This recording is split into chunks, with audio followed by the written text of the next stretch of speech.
Welcome back to Everybody Loves Raiken. Last week, the party suffered its time in prison in the custody of the Drow of Umbralight in the Underdark. Lots of Umbra, dark. Alright. Then, after finally having their long-awaited meeting with High Priestess of Lolth, Morwen, and finding that she, on behalf of the portion of her city who supports the worship of Illustrae, wishes to help the party undo the plans of Lolth and the chromatic dragons, led by Tiamat. They were told that before she'd be able to help, they would need to help her city. They would be taken the next day by a contingent of soldiers led by a priestess of Lolth who was not with her in support of Illustrae, and they would have to fight a creature of aberrant origin, supposedly created by the Illithid. And so they were, the next day, collected by, where are my notes? I forgot the priestess' name. Sorry, my notes need to boot up. In any event, the priestess with a contingent of soldiers came and collected them. The group said that they wished for Fulbury Lionborn, sister to the King of Ebengard, whom tried to kill him once upon a time and take his throne, and whom was defeated by the party, as it was 4+ years ago. Instead of letting her be executed by the Drow, and so now she stands with them as this terrible creature has appeared. Vendar, being sneaky and very, very perceptive, entered the room first, and noted that the ceiling was covered in an odd slime that was full of blinking eyeballs. He fired upon it, and it fell upon the floor where it began to take form.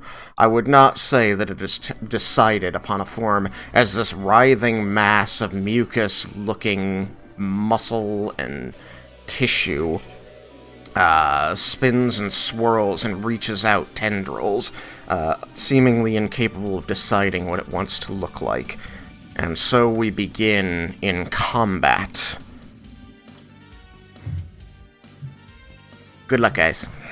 This one's totally experimental. We gon' die. Yeah! Everyone's gonna die, and I will be the first. This is the meme with the Simpsons. He's on the school bus. He's like, "I'm in danger." Okay,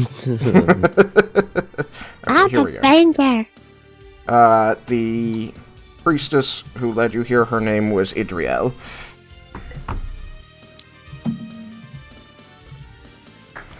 And she stands over here,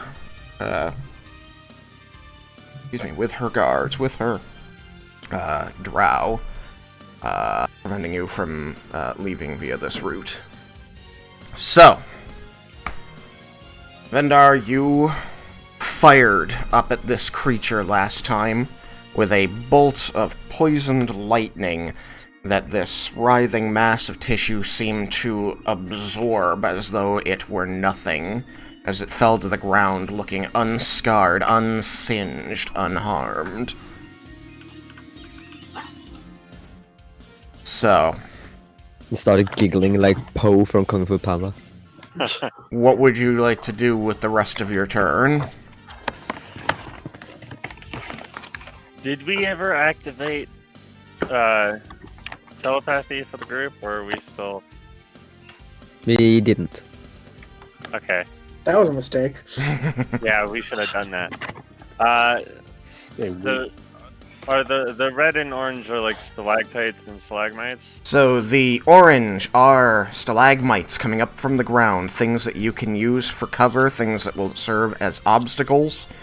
The red represents areas of difficult terrain where the ground is broken or jagged and difficult to move across, but will not provide cover. That two, by the door, that two stalagmite, Yeah, right here. That. Yep. Let's see. Boop, boop, boop, boop, boop, boop, boop. It will take you 55 out of 60 total movement. Yeah, I'm good with that, and I'm still invisible with the 45 hide, right? I do believe that's correct, yes. Okay. Then I'm gonna hide there, invisible, and in my head I'm going, oh shit, oh shit, oh shit.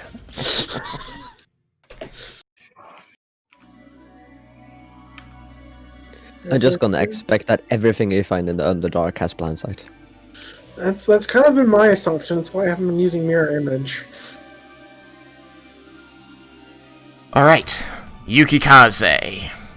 You are up.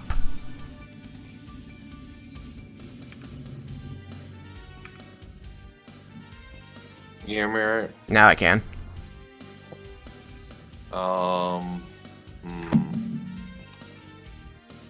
Try not to let things influence me because Tristan's like, experimental creature. Well, what do I do? Just give me a second. Just tear it apart. Vendar didn't come back. He was gonna go peek ahead. I mean, he was also invisible when he told you he was going to do that, so you have no idea what he did. Okay. Yeah, like I said that, and then I went invisible, and then there was... I mean, you can probably see the bolt of lightning, right? Yeah. When the arrow becomes a bolt of lightning, it emits, light that would be noticed. And then it flashed when it hit the creature. So you saw that, and then you probably saw the massive hulk of thing fall from the sky, if you could see that. And well, I guess I'm gonna draw my swords. And I'm gonna. It's pretty far out there. Wait, how much is my? You have 60 feet of dark vision, I believe, so you can see to here.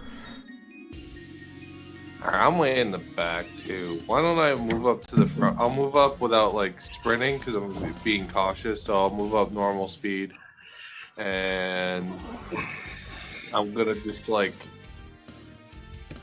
So with 30 feet, you could get as far as this, since you have to move around the party. Not that it actually changes. We'll do that, and I'll try to whisper, Vandar, what was it? Because it was out of my vision. And then with my swords drawn, and I'll prepare to take whatever I'll take a defensive stance because I don't know what I'm gonna deal with. Okay, you're in defensive stance. And yeah. And I Vendar, whispered that out. Yeah, Vendar, because of your exceedingly high passive perception, you will hear him whispering this and be able to discern it, even over your heartbeat. Okay, can I try to whisper back? Yeah. Really scary monster. Blob monster didn't get hurt from my attack. Okay. Malachi, what's your passive perception? 10. You don't hear anything over the echoing in this room from the creature thumping to the ground and making this horrible slurping, screeing noise as whatever's going on over there. It sounds horrifying and big. Alright, I guess that will be the end of my turn then. Okay. Alright. Sorry. Keep switching between these windows. Next is Cyrus. Okay, there's one thing I forgot to check while waiting for other people's turns. Through 1 second. What is the range of haste? 30 feet. Okay, so I'm going to cast Twinned Haste on Yukikaze and on Raiken. Is haste a touch spell? It is a 30-foot range. Okay. Spend the points. Okay, let's see. Spells. 4th level. No, 3rd level. And then I need to spend the sorcery points. 1, 2, 3, 4. Spend those. Okay.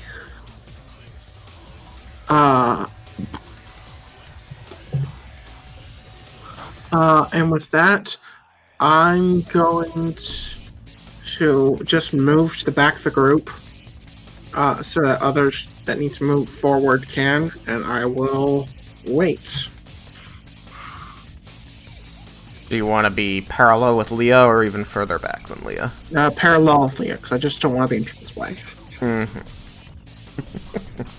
Okay, you move around Fulbury, and this human seems to watch you in the dark, but you notice that her eyes never focus on you. Right. Human. Actually, did somebody place a light spell on her staff? I'm suddenly remembering that. that. That was like a daylight spell. Right. Yeah, Devil did, right? Devil placed daylight on her staff. So actually, she does just see you do this. You guys, how far does daylight shed? It's the same as a torch. It's 20 feet and then another 20 feet. No, that's a light. Daylight's gotta be much bigger. I mean, isn't daylight the thing that Ash does when he glows? Daylight is 60 feet. Is there another 60 feet after that? 60 and 60. Yeah, 60.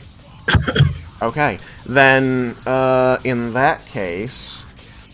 That might have changed what I did, but oh well.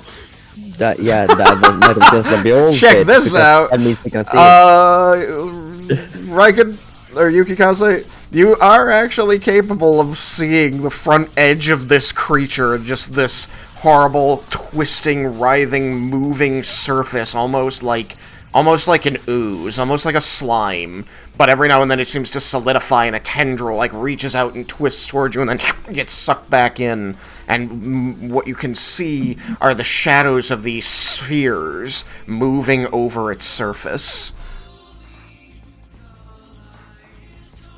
My lord Bahamut, what in living is this thing? Scary blob monster.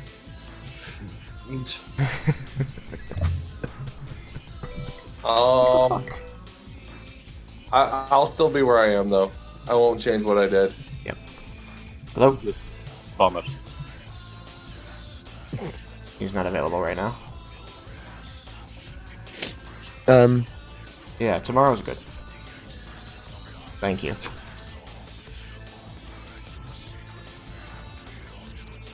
I have no idea what that was. I just told him I wasn't around. Okay. You moved to the back. We found out you actually can sort of see the front edge of this thing. And after Cyrus is Leah. Yes. So I want to walk 5 feet diagonally towards Jebel. Boop. And then I can see it. Yeah, you can see the front edge of it. It is 120 feet away. Yeah, that is so far my Devil's Sight goes. So regardless of the sunlight, I would have been able to see it at that point. Mm-hmm.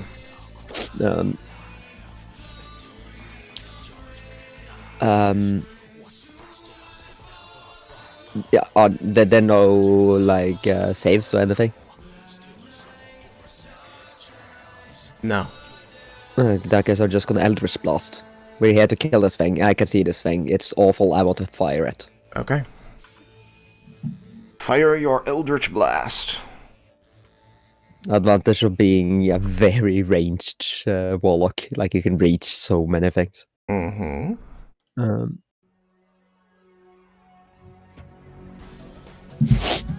Okay. Ooh, that is a high roll. Was a 19 on the die. Okay. You're gonna hit. So, yeah, because that's 19 plus 12, so. Yeah, I know. You hit. Damn it, if it was one more, I would have crit. Yeah.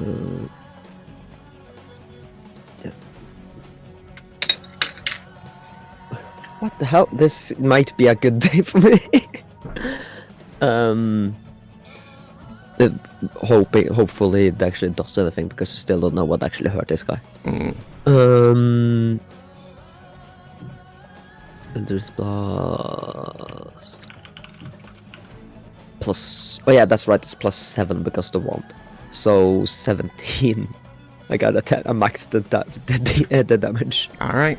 So a streak of crackling energy flies from the end of your Dragon Slayer implement and strikes the side of this creature. And from where you are in the dim light with your Devil's Sight, that you can perfectly see the edge of this horrifying creature as it morphs and twists. You see the energy bury itself in the side of it, and you see it sort of flex in, and then wrap around it, and then after a second it... and you just see ripples over its surface, and smoke rising up. But the place where you hit it looks completely unharmed. That's strange. Well, I have 2 more blasts, so I'm gonna keep firing those blasts. Okay. Roll again. I mean, I don't know if it's even possible to actually stop it.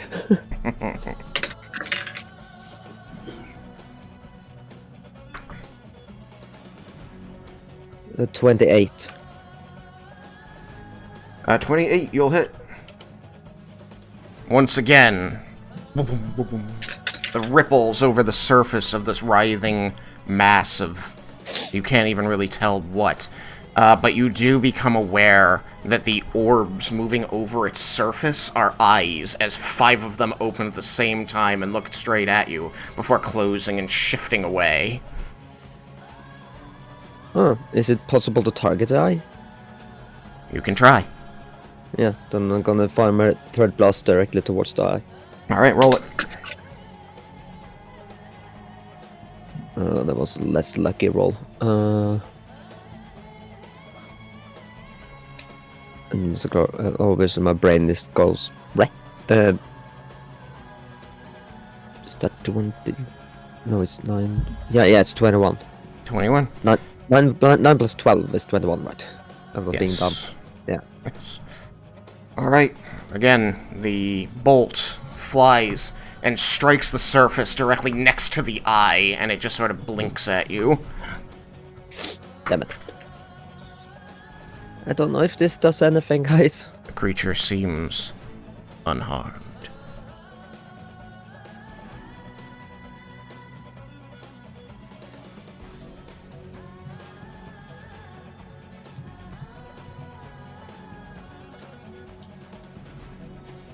Alright, anything else? No. You've got more movement. I'm not going anywhere closer to this thing. I'm staying here. Okay. That makes it Fullbree's turn.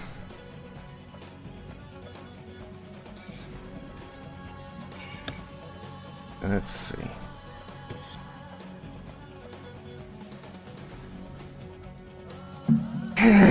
She's going to look at it, and she's going to place a hand on her chin and then pull hard. You hear her neck cracking loudly as she twists it back and forth and says, "Well, if we want to find out what it is immune to, perhaps we should try more elements." The range on this attack is 180 feet, so she actually doesn't even have to move. Boo, boo, boo, boo.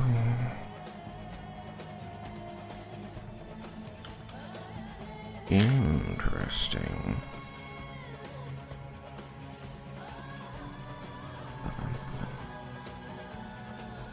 Alright, so she is going to throw a 4-inch sphere of energy. She just lobs it into the room, and you see it is magically carried forward until it strikes the side of the creature. She is going to select, let's see, 1, 2, 3, 4, 5, 6. She's going to try poison damage.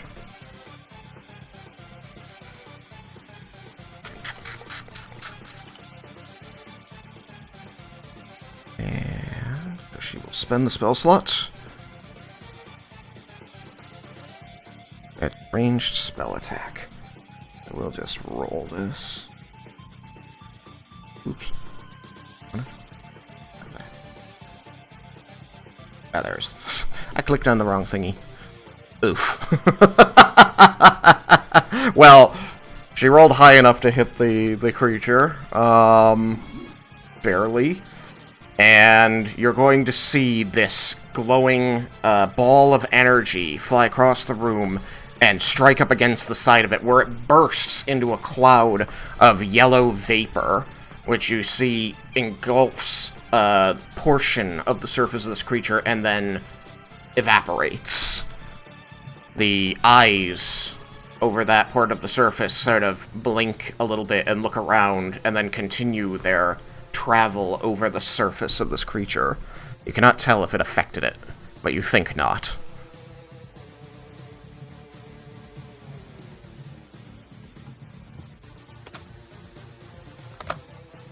And she's going to try and move in.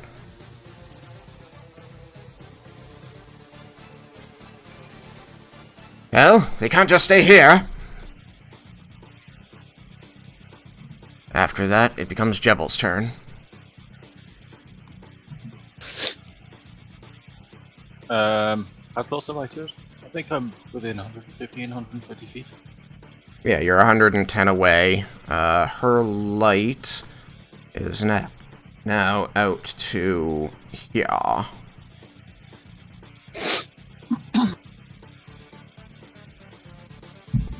And being that she is now illuminating a significant portion of it, so it is visible to all of you, I want everyone to make a Constitution saving throw. Lovely. The DC... It's not as low as I could roll.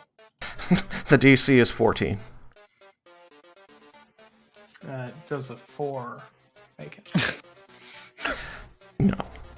Okay.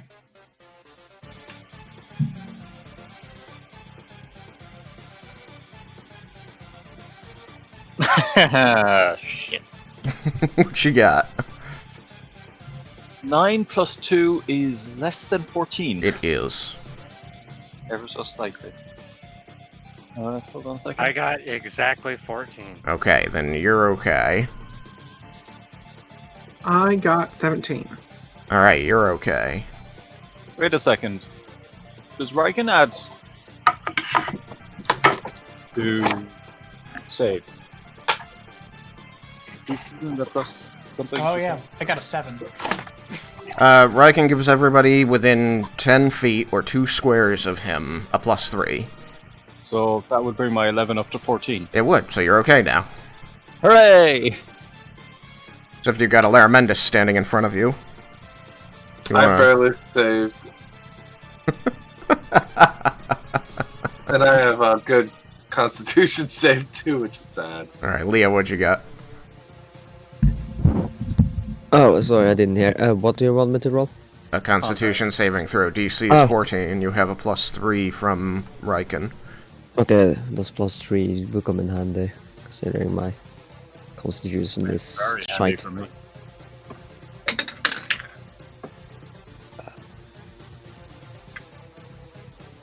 What did you say the DC was? 14. Yeah, then I don't make it. I missed by 1. I get 13. Okay. Cyrus got 17. I think that means I've heard from Fulbury. Nice. She doesn't make it. This is Khan, right? Khan. Yeah, I got a 22. Okay, cool. Malachi, you remember that you don't get Raiken's +3 bonus, right? Yeah, that's why I didn't count it. I got Okay. 14. Alright, nice. I rolled So, an 8. the 2 wizards, Laramendus and Fulbury. You'll be receiving 4 points of psychic damage, and you are frightened until you make the save. Okay. The rest of you will receive 2 points of psychic damage, and you are immune to being frightened by this thing for the next 24 hours. I take 4 as well, remember. I got 13. Oh, I apologize. I thought you made it. Then No. Then yes, you are frightened, and you take 4 points of psychic damage. Laramendus is not frightened.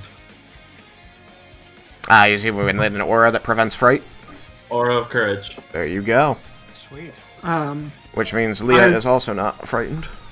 I would make a concentration check, but my con save is now +9, so my minimum will succeed.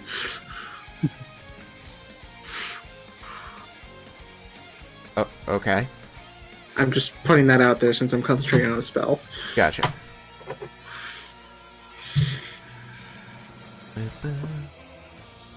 I need to put that she is frightened up here. I think that nobody else is frightened, it's just her.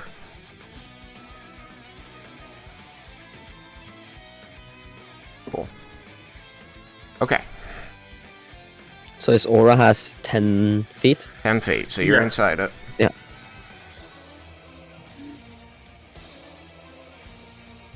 Alright. After... Over to Jebel.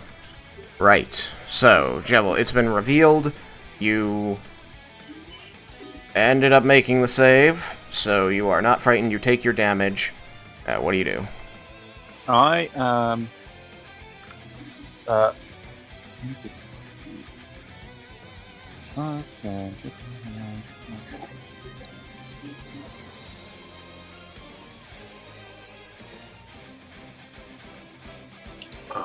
Okay, so I am going to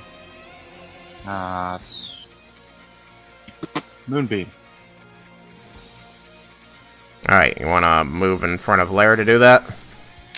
No, it has a range of 120 feet. It does, but you can't see past Lair. Can I not? No. He's You're too small.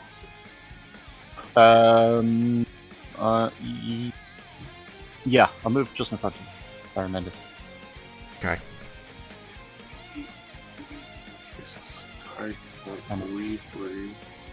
Increasing my range. But I am going to focus it on the square on the same line as me, immediately to the right of the.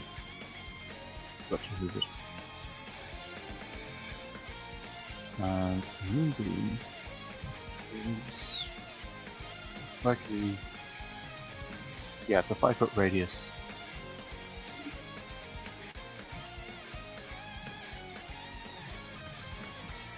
Yep. You're going to do it immediately on the square, like here.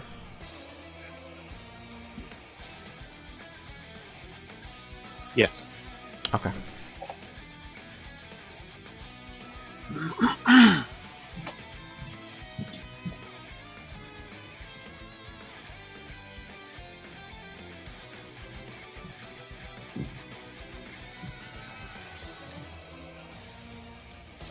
Alright. That blue square is Moonbeam.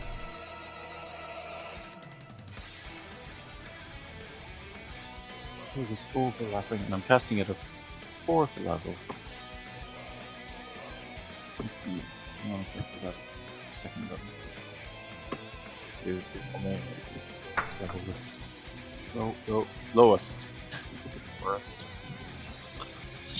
2d10. 2d10.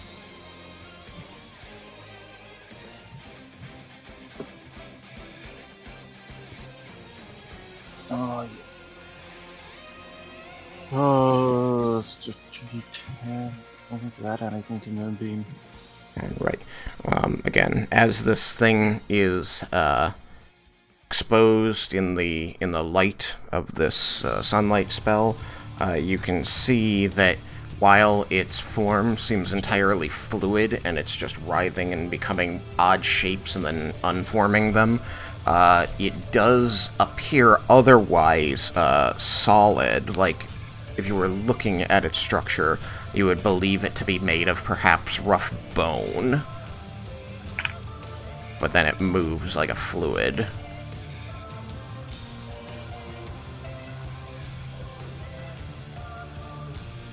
So it has to make a con save. Okay. Beat a 19. Alright. It's not going to beat a 19 with that roll. And then it gets 6 whole radiant damage. Okay. nothing appears to happen. And it just... Jebel just throws his hands up and is like, ah, come on, what the hell?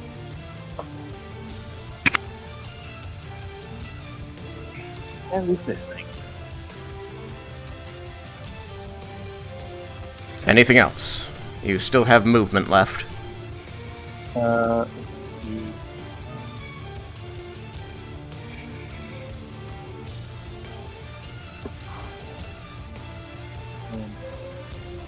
How much did I use? 5. Did I use 10 to get around there, maybe? Yes. Then...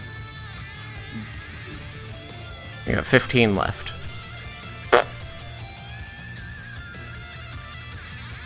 Or up, or down. Yeah, I might move in front of Fulbury. Okay. You move up in front of Fulbury.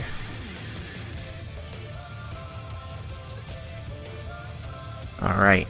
Anything else? Yeah. You're kind of quiet. What'd you say? Just talking to myself. I don't think I have any other useful actions that I could do. Like my bonus actions are... Oh, okay. It just sounded like yeah, and then a bunch of stuff I couldn't understand. So I'm like, if that was declaration, I don't know what it was. Oh no, just mumbling. So. Alright. So no, that's it. That Okay. is... Alright. Laramendus, you are frightened. At the end of this turn, you may make another saving throw. No, he's not frightened. because of the aura. You're not frightened. That's right. That's right. You just took the damage. Yay, aura. Sorry, forgot about that. Do as you please. I am going to attempt to chill touch, because I don't believe we've seen anyone try necromancy. Necrotic? Not There you go. I'm like, what's, I guess what's necromancy technically damage? necromantic spell. Every time chill touch, I want to immediately say that it's cold damage. It's just not. That is a 26. That's gonna hit. Okay. The hand appears all the way over there, I take it? Yes. Grabbing at one of the eyes. Okay. Open.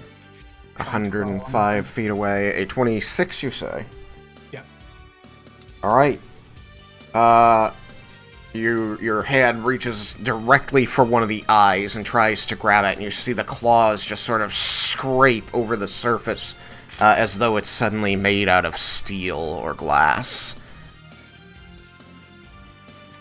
It is still unable to regain hit points, I would think. But, I mean, it hasn't taken any damage. But, if it had, If it had. until the start of my next turn, it is unable to regain health. Okay. Good to know. It does not appear as though the hand was able to harm it. How does the need to continue saving against the effect work with the... If I leave the aura, am I subject to the effect?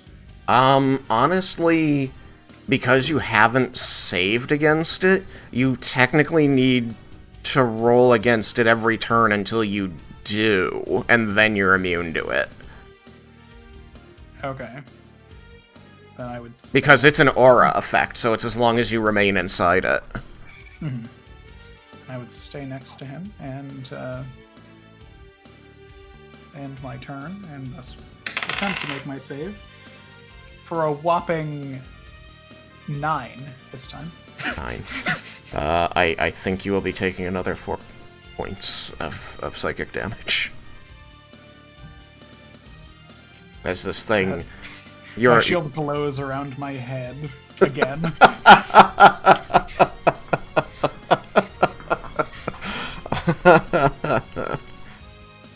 As this thing, the aura of courage emanating from your paladin friend is keeping you stoic and standing there facing this absolutely abhorrent and terrifying creature, but nothing else.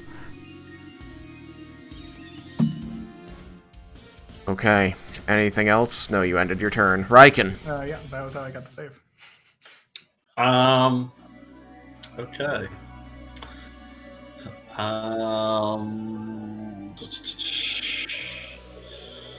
Does Raiken know that his aura is helping protect his friends? I mean, you've been a paladin for a significant portion of your life at this point.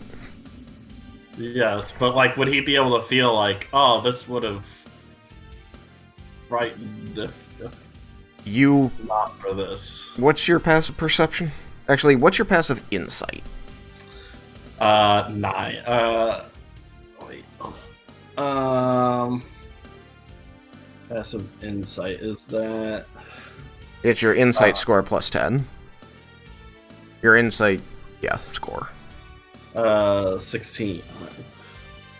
Okay. You can tell, looking at Lair, that if you... For the time being, if he does not remain near you, he's probably going to flee. Not looking so hot. Okay, Your amazing awesomeness is the only thing keeping him from running away. I mean, Raiken feels that most battles anyways.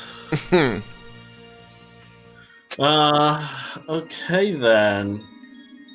Raiken doesn't want to... You know Leo's the same. Yeah, Raiken doesn't want to leave them just yet because he doesn't want his friends to turn tail. So now I gotta go through my spells and see what I can do. You put down your axe and you pull out your bow. My bow that I don't have. Throw a javelin. Okay, I think I know what I'm going to do. Okay. The creature is 110 feet away from you. Raiken is going to turn to Larabendis, and he is going to use... Let's see, how long is that? Okay. He's going to use protection from evil and good. Okay. Okay. Good idea. So now you can't be charmed, frightened, or possessed by it. And if you are already charmed, frightened, or possessed by it, you have advantage. You're doing that to Larmendis. Yes. Alright. You may concentrate on that spell as long as you like. Okay. Are you otherwise done? Yes. Okay. Then, it becomes bad guy turn, and I'm going to begin with these guys. As they're going to move into the hallway with their spears lowered towards you. They're going to begin shouting in Undercommon for you to move forward and fight the beast. Get out of this hallway.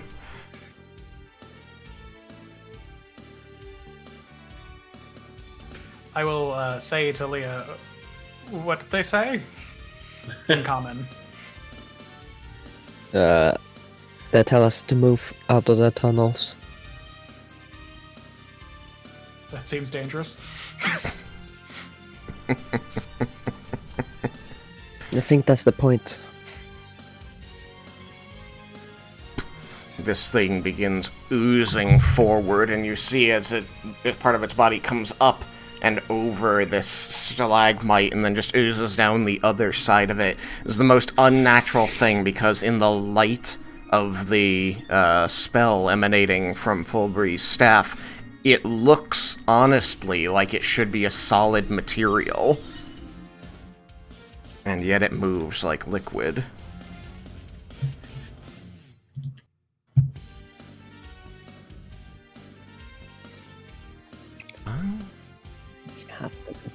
As it moves forward, you see the eyes moving over its surface kind of gather to one side, and they all seem to be glaring towards you, and it trumpets this inhuman belching noise that echoes through the cavern.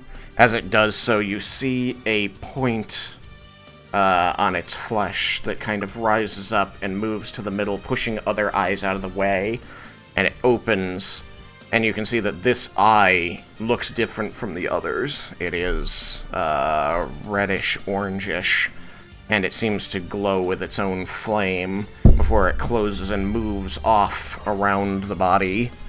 You see that as the thing continues oozing towards you, now and again you can see that eye drifting across, watching you ever as it moves.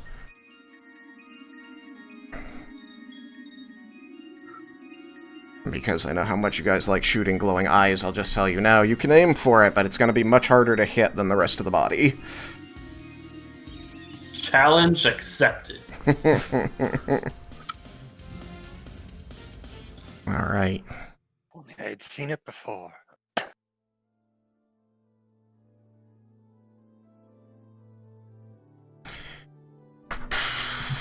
It's going to continue moving closer, looming towards you as the soldiers move up from behind, trying to force you out of the hallway.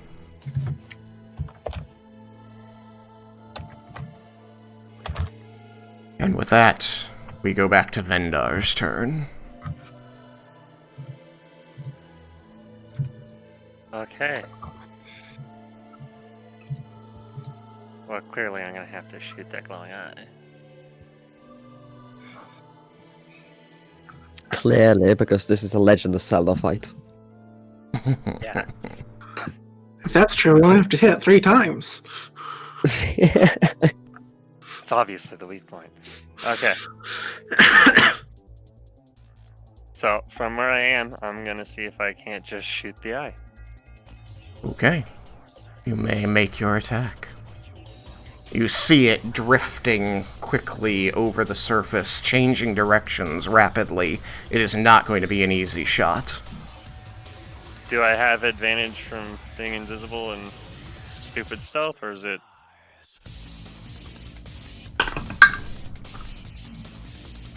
We'll say yes. You may roll with advantage. And the shot will be poisoned? Okay.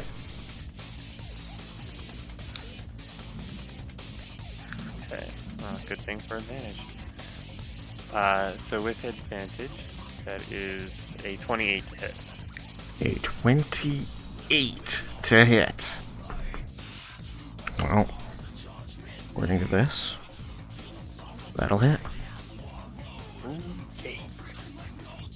Your arrow turns into a bolt of lightning and is then painted purple, and this glowing violet streak flies across the room, striking true, meeting the eye as it's moving through its path. And as it enters, you see the eye crackle with lightning and begin flashing. The whole body of the creature begins violently vibrating and changing shape rapidly as its color and opacity change. When finally the rapid shifting stops and the body seems to return back to its normal writhing, as normal as that is, it appears to be a pure white, like a metallic sheen. Not like the dirty white with rough edges, looking of bone. This looks smooth, like liquid metal painted white. Like the heraldry on a shield.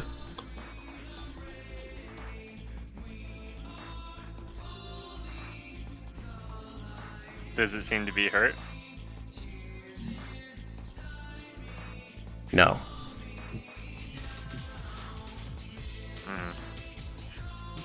The eye is now moving rapidly around the body.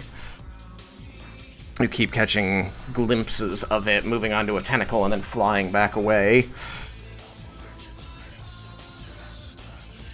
I don't know if that even did anything. I mean, you turned it metallic. I changed its color. Would you like to do anything else? You are still invisible due to greater invisibility. I'll change positions over to the bigger one down south. On the corner. Okay, so, yep, you can make it there with 50 feet of movement.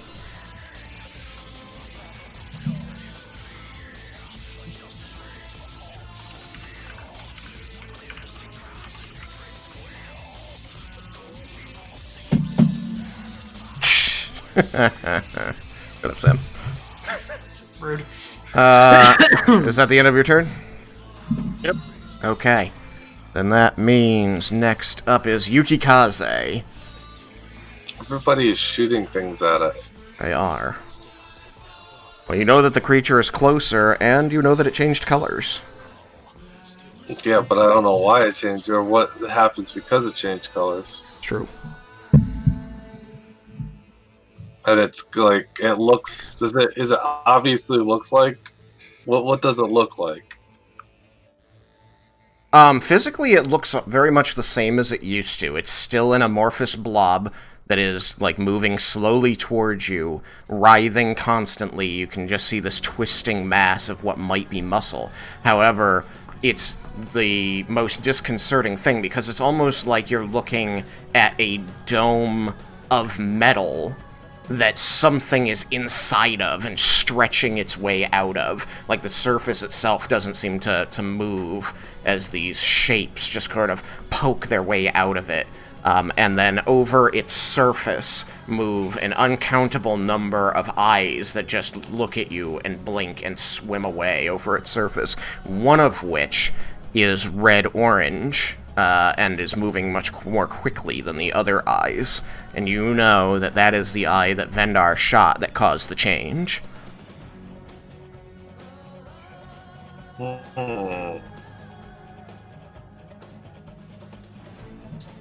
His eye. Well, since he did that, then I'm gonna pull away my sword, pull out my strength bow, and I'm gonna aim for an eye. But Okay. So you're just dropping the swords on the ground and pulling the strength bow out?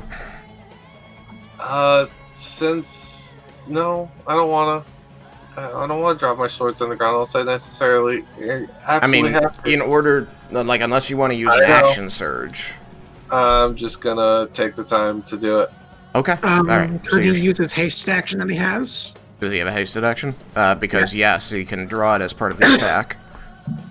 Okay, then I will do that if it's a part. If I can do it with the haste. Yeah, that's right. You're hasted, so you can move double your normal move speed in a single move action, and you get a bonus action that can be used for an attack or a couple other very specific things. A single hit. Right. Not the attack action. Right. Well, it looks metallic. I don't think my swords are going to do anything, so I want to shoot it in the eye too to change it, maybe to something I could slash. So, if that's how what I'm observing. Okay, so you're gonna try and shoot it in the same eye that that Vendar shot? No, I'm gonna shoot it in a different eye. Okay, roll the attack. Let's see if these eyes change tones. It's gonna be a fun little game.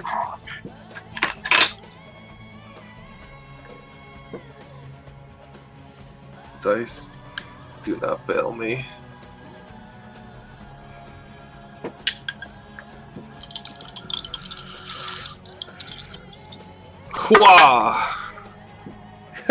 Dice failed me. I stumble with my arrow. It falls off the bow. I have to pick it up. I rolled a 1. Alright, if you want to drop the arrow that is the same as missing. Yeah, I don't get much practice with this bow, guys. God damn it. And I get my second attack with my bow. Okay, you're gonna be burned if you keep this up. Roll another one. I got a 2. Another one, Oh. you get the hammer dice. So this one, you know, it clears the bridge of the bow and arcs completely over the creature. You see it hit a stalactite hanging from the ceiling above and ricochet off into the darkness. Mulligan. Damn it. Alright, I'm done. I'm fucking just... This is freaking bullcrap. I rolled a 7. Okay, what's the total on that?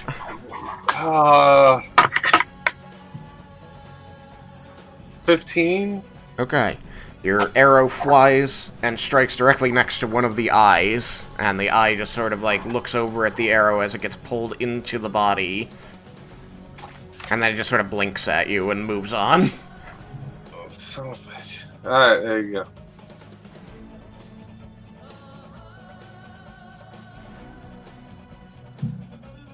That is fucking hilarious, and I'll tell you why later. Oh, fucking hilarious. Okay, Cyrus. Alright, I will move in front of Lair and fire off a firebolt. Okay, 20 feet gets you there. The soldiers watch you go as you move away. Firebolt, roll it.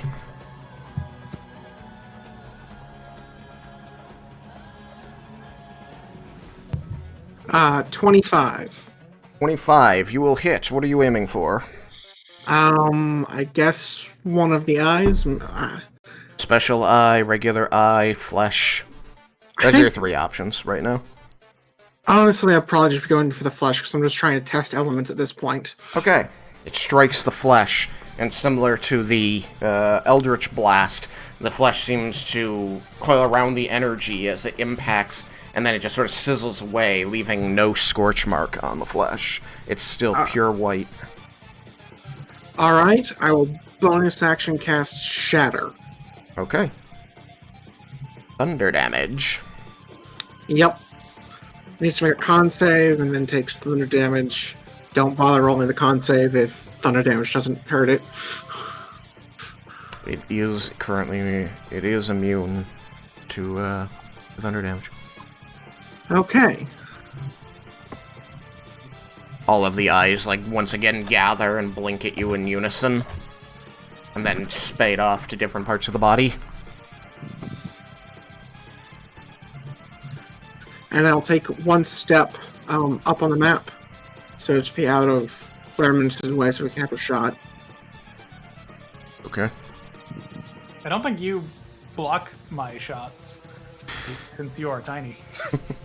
Well, I'm small. You're right. Leah! I mean, I can crouch if it makes you feel better, but... Okay, first off, I'm gonna walk forward. So I'm yeah. So I'm right in front of you could say because I don't want to block the path for other people wanting to go through. All right, 30 feet gets you there. Yeah, I counted. What you gonna do? Yeah, I'm just waiting for that stream to catch up. Okay. Am I capable to see the ceiling? Mm-hmm. Are there any stalactites above this thing? Yes. Then wait, had you been frightened? She had.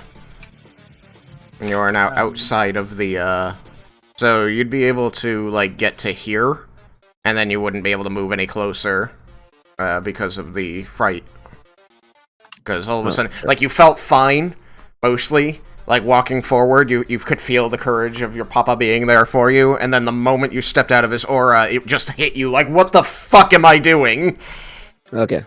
Well, I can still attack frightened on the means it can go closer. You can attack at disadvantage, I believe. Let me double check. I mean, if Leah's still in the aura, and so not frightened, then wouldn't have the disadvantage. Right, but it was moving out of the aura that allowed the fear to come back, so she could back up into the aura, but right now she's out of it. Oh, okay. Okay. And yes, while you're frightened, you have disadvantage on all ability checks and attacks, no matter what they're against. Okay. No matter what they're against. No matter what they're against, As just long says. as the source of your fear is within your line of sight. Yeah, spoiler alert. If I'm within the aura, am I still like if I'm 5 feet back? Am I still capable of seeing the stalactite? Yeah. Yeah. Then I want to stand there. Okay. And I want to fire at the stalactite. Okay. At the root of it, see if I can make it fall. Okay. You may do so. You pick a nice big one that's, definitely over a part of this thing's very large body. Fire off an attack.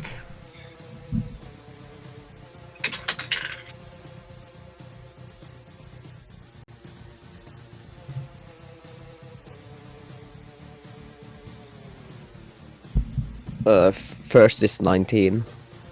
19, that'll hit. Okay. I assume I still roll damage. Yeah, force damage.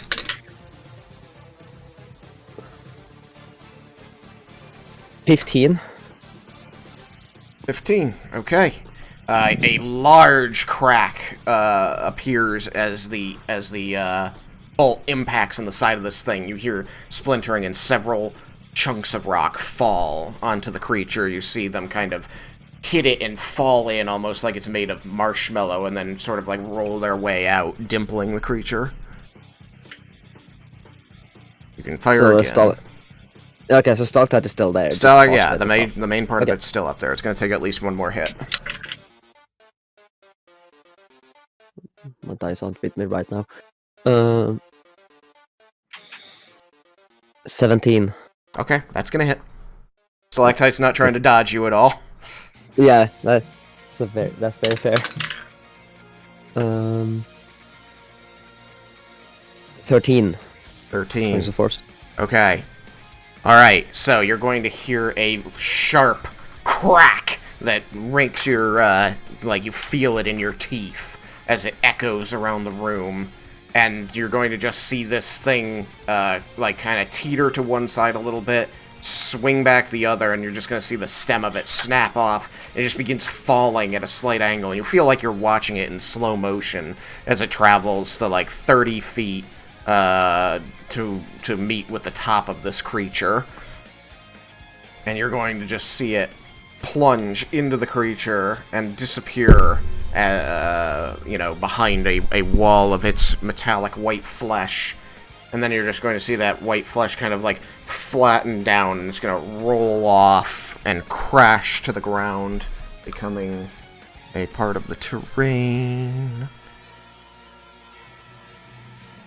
Get to have more terrain. Yeah, that's approximately the right moment.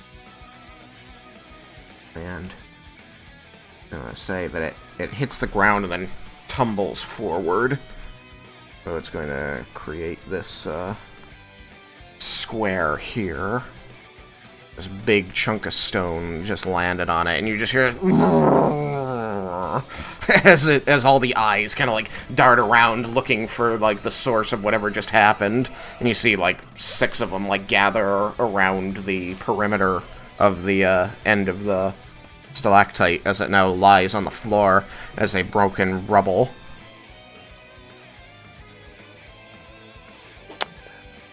Well, that was worth a shot. It was. Again, hilarious for reasons I will tell you later.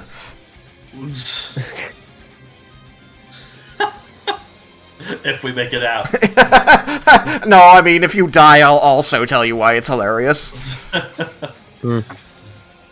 Okay, after Leah. Leah, that's all you want to do, right? Yeah, because if I move one more you can't forward, move at all. You're out of movement. Because you moved forward and then moved back. Yeah. Yep. You're right. It's okay. People can still get past you. After Leah is Fulbury. Fulbury is frightened. You're going to look at her. You can make the save against the fear again, actually, before I move on. No, okay. So, Constitution save, DC 14.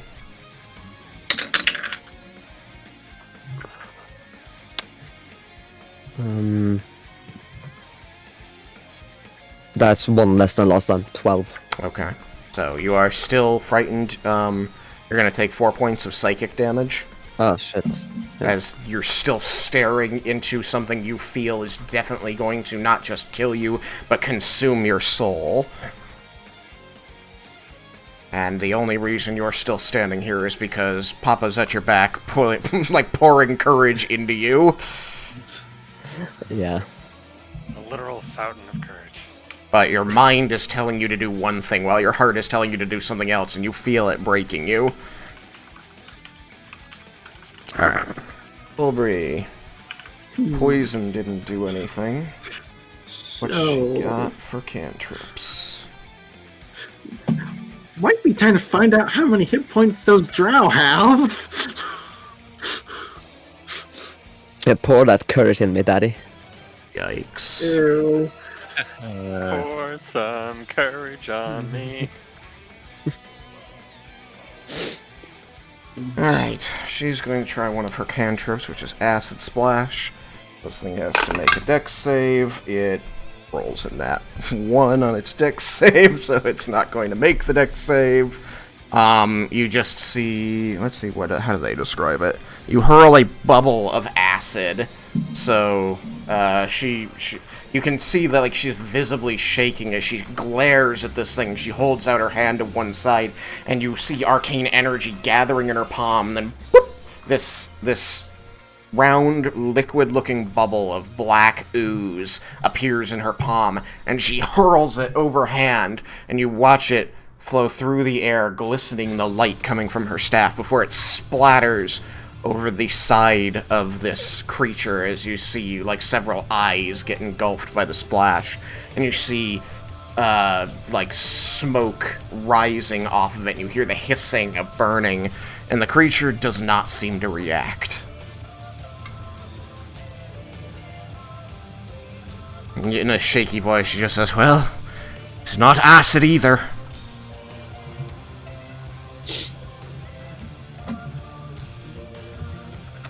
She can't move closer. She's not going to move back because of the advancing soldiers. Jebel. Et moi.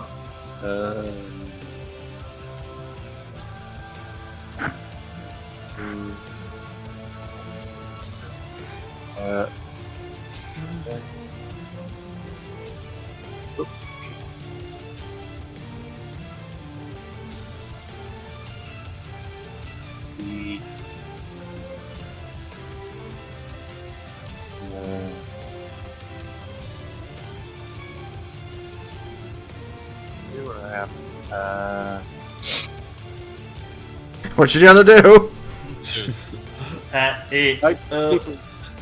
A lot of us. I mean, that's how we all are feeling right now. What have I seen people do? Everything. Acid, necrotic, radiant, non-magical piercing, non-magical bludgeoning, force, thunder, fire, lightning, poison. Yeah, I did. I did necrotic as well. I said necrotic. Oh, okay. It was one of the first things I said. Because I remember chill touch and almost said cold. I went, no, necrotic. I haven't done cold yet.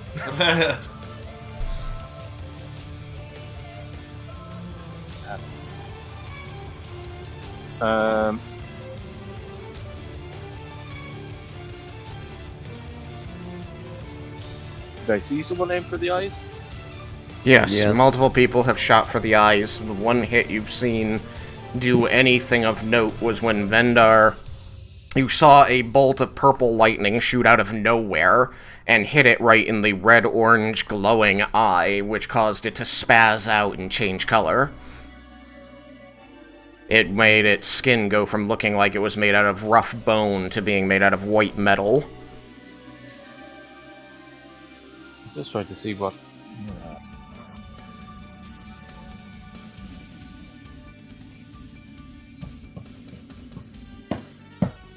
This is the problem with Druids. All of their spells are like. They're not really. Much like. By the way, this is the last time I'm going to list out what elements people have used. If you want to keep track, you gotta write that shit down.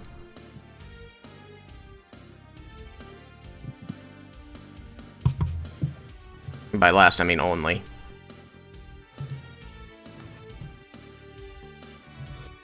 Or you gotta ask each other in character. I said his boy for the bathroom. What did I miss? Nothing. More, Jebel's deciding what he's trying to do. Okay. Yes. Where is it? Where's my... Oh, and Radiant, because you dealt Radiant, and it did nothing. Your moonbeam is somewhere under its mass right now. Yeah. Keep that approach a while anyway. I'm gonna try my sling. It's out of range. I think it's in the long range now, so that's disadvantage, isn't it? Oh my god. Fulbury made her save, so she only takes another 2 points of damage and is no longer frightened. Woo!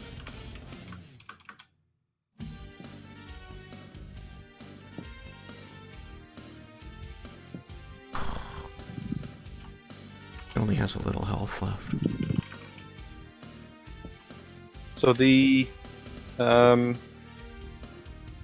I'm attacking at disadvantage because of being out of range, like long range. You're going to attack at long range, then yes, that would be disadvantage.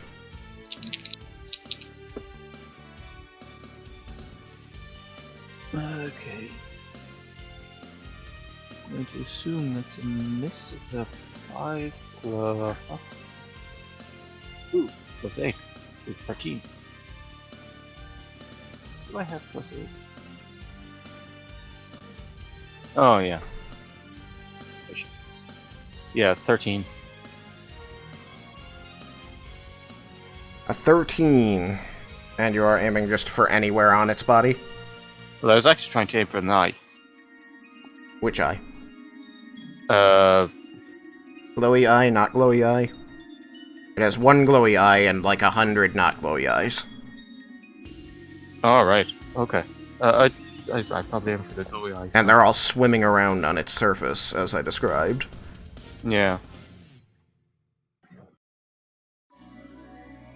I just want to know... I mean, you've hit its surface. I just want to figure out if you hit one of the eyes you're aiming for or not. I try for the glowy eye as well, so it seems to make sense. Alright, well the thing speeds across its surface and gets out of the way just as your spell connects. What spell were you casting? Oh no, that was a sling. That was a sling, excuse me. So it's a stone. As the stone connects with the creature, you see it like punches into the creature's flesh right behind the eye as it zips past. And you see that it kind of like stretches as the stone goes in, and then it ripples out. You see the stone just kind of plops back out and rolls a little bit toward you on the ground, like ejected from rubber. I have a question for something I might be able to observe from what's happening. Okay. So it's been hit by radiant damage twice now. Yep. Has it changed? Like the way it's changed, does that look the same as the first time it got hit by radiant damage? Yes. Nothing. It just doesn't seem to be reacting to the radiant at all. It doesn't even seem to notice that it's still standing in the moonbeam. Okay. I was just like, because from my understanding, it was like I thought it was like changing to a specific like texture on its skin for each element that been hitting it. Mm-hmm. Oh, that No. happened when I cut it in the eye. So, if you have further questions about the creature, ask your teammates. I can no longer help. Now then, anything else, Jebel, after the sling? So looking around, who looks injured? I don't think anybody. Well, excuse me. I will let the people. You can see that Fulbury seems a little bit unsteady as she's taken a couple of hits, but they were mental strikes, so you don't see any injuries on her. But you see that she is like wincing in pain. I can tell you about Fulbury. I can't tell you about anybody else. I'm not bloody. Tristan, do I have time to shout one thing? Or am I out of, talking time? Oh, is it a word, or is it, 10 words? 3 words. Okay, I'll give you 3 words. That's fine. Go for it. Try healing it. No.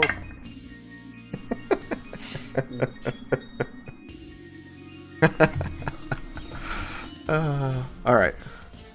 So I've told you about the one character I know about, and Eric told you he's not hurt, so. That's out of range anyway. Okay. Super invisible. Oh yeah, because I cast Moonbeam, what's it called? It's no longer in effect. Pass without trace. Right. Yeah, you replaced your concentration spell. Yeah. You suck. Now I'm only at 35. Oh my goodness. Oh my goodness. Okay. It's my bonus action cast Healing Word. Okay. Who are you casting it upon?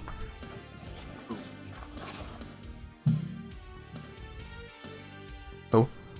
Fulbury? Fulbury, okay. How much HP does she gain? Let's see now. That's... Fuck. 5 plus... 7. 7. Okay. You speak these words in Druidic, and you can almost see, a little bit of radiance emanate, from the exposed skin, on her body and her face, and you see the tension in her face lessen. She still looks as unhurt as she did, since all of the damage had been psychic, but she does not seem to be stressed anymore. And she will, look down at you, and say... she looked a little bit surprised and just says, "Thank you." Okay. Alright. Laramundus, you're up. Okay, I am going to cast Ray of Frost at it. Gonna cast Ray of Frost.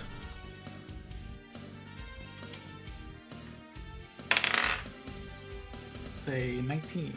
19. At the body itself. At the body itself. Alright, you hit with ease. The thing is massive. Turns out you can hit the broadside of a barn.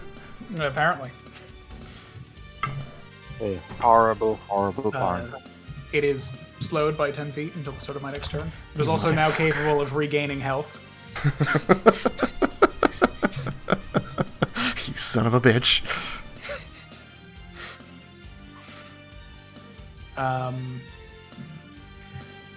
My move speed! I got that one. Question regarding the frightened. Uh-huh. I'm currently unable to be frightened because I'm in Raiken's aura. Right.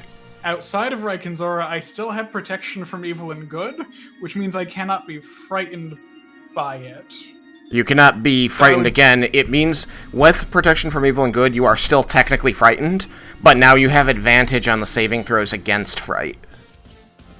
So, once you move out of his aura, you'll be frightened again, but once your turn ends and you get to make the save, you get to make the save with advantage because of protection.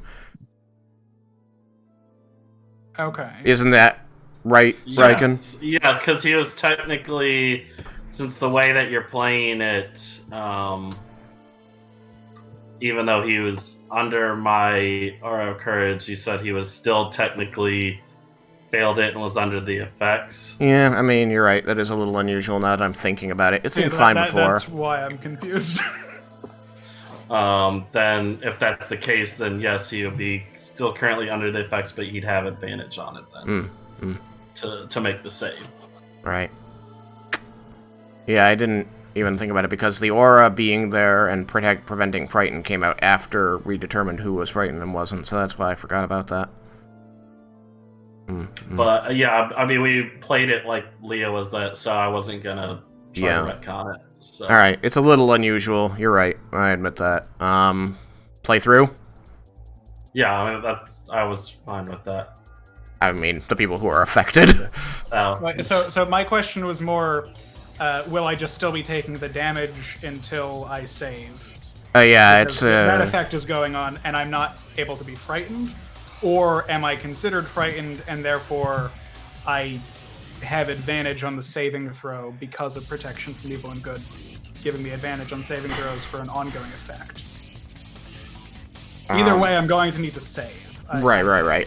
So because of the way I have done it, which in retrospect seems a little bit wrong, I think that this creature is oddball enough that I'm gonna bend this one a little bit, just for now.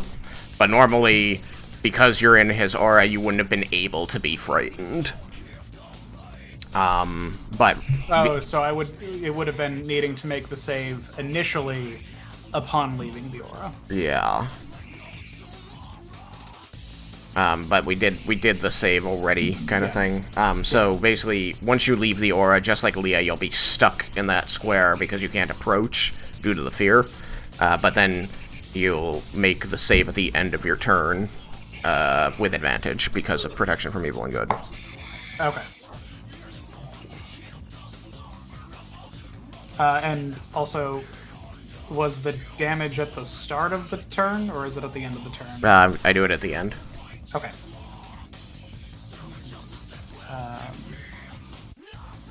So I had cast. You had cast, you had hit. You didn't tell me what the damage was, though.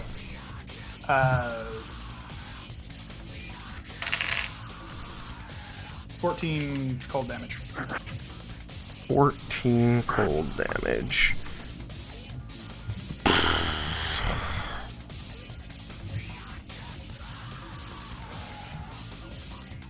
I have to, like, write down numbers.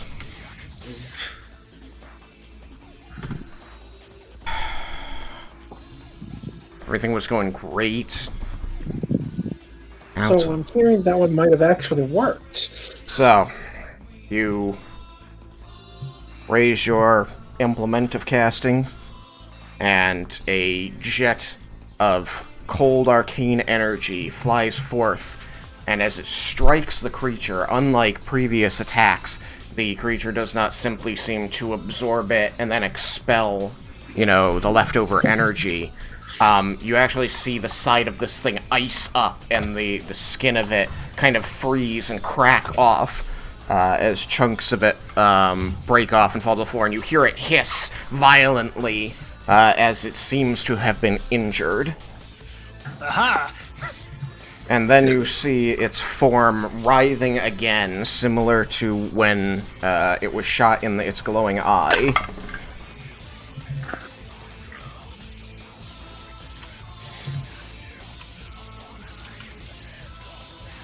And when it's writhing, twisting, and growling and lowing finally stops, its shell, its body, its skin appears to be this metallic chartreuse.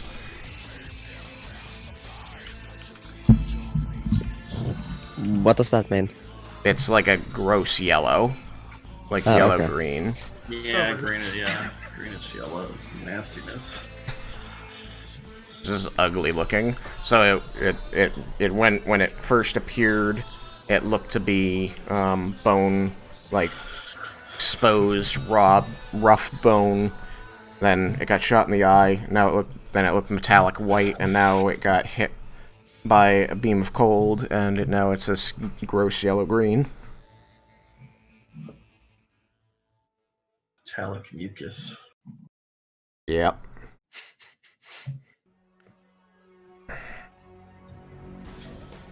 I am then. So I say, aha. Ray of Frost never fails. That's when it does.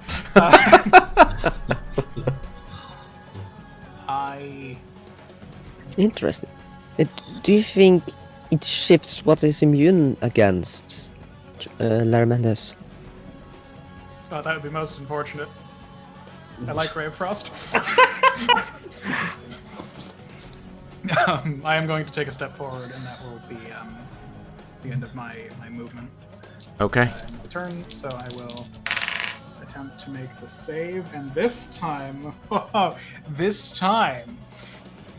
I got a 13 because of my advantage. Are you kidding me? With advantage, you still got it plus. I rolled a 5 and an 8. I've been going steadily up this entire time. It was Did you remember Raiken's 4. bonus? Yes. Yes, that was with his bonus. Woo! Alright. Take 4 points of psychic damage. Yeah, I will do so. Oh god. Just like as I stare at this thing again, like there are just like spider webs in front of my face that disappear, and I look sad. That might change how I freaking do this. I do like that your shield can protect you from psychic damage. It protects me from all damage. Yeah. Oh, it's fascinating. It is. It's protecting you from you. Okay. Raiken.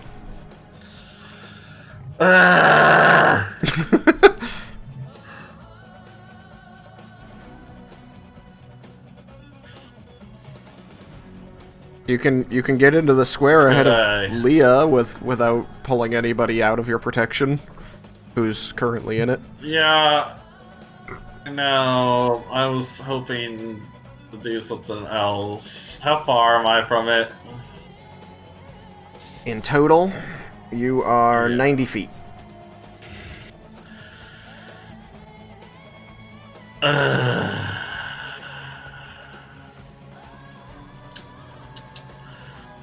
15. Okay. God dang it.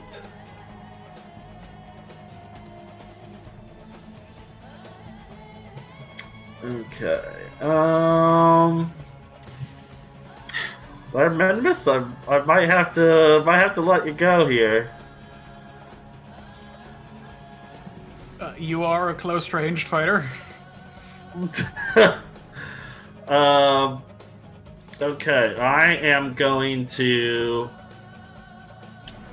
push ahead. If I can go my 30 feet, I would like to. You can go more than 30 feet. You're hasted as well. Oh, I did not know that. I will still go my 30 feet. Zoop. Zoop. 30 feet straight at the creature will take you to here. Okay, so if I'm 60 feet from it... Whoops, that is... I was measuring. I thought I was moving you. Boom. Measurement to there. You are now exactly 60 feet from it. Okay. This is probably gonna fail, because I feel like its score is gonna be too high for it. I am going to use Banishment. Banishment! Please do. I love you. Please it work. has a. It needs to make a charisma saving throw. Please work. I need to find some. Oh, please work. Or wait, no, hold on. Banishment is like- No, it's not. Hold on. Wait a second. It's my charisma it's up against. It has to do. Yeah, it is a charisma saving throw. Okay. Banishment is basically designed for these kind of things, so let's hope it works. Boo, boo, boo, boo, boo, boo, boo. So you say these words in Celestial, and you make the hand signs, and you see this divine energy cascade forth from your extended hands and begin to swirl around the body of the creature. And the creature, its body writhes and reacts, and you see what looks to be like these small explosions of magical energy, arcane and divine, coming into contact and writhing and fighting each other.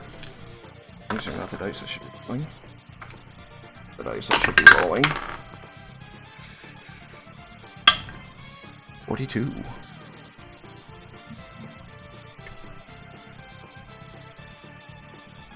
I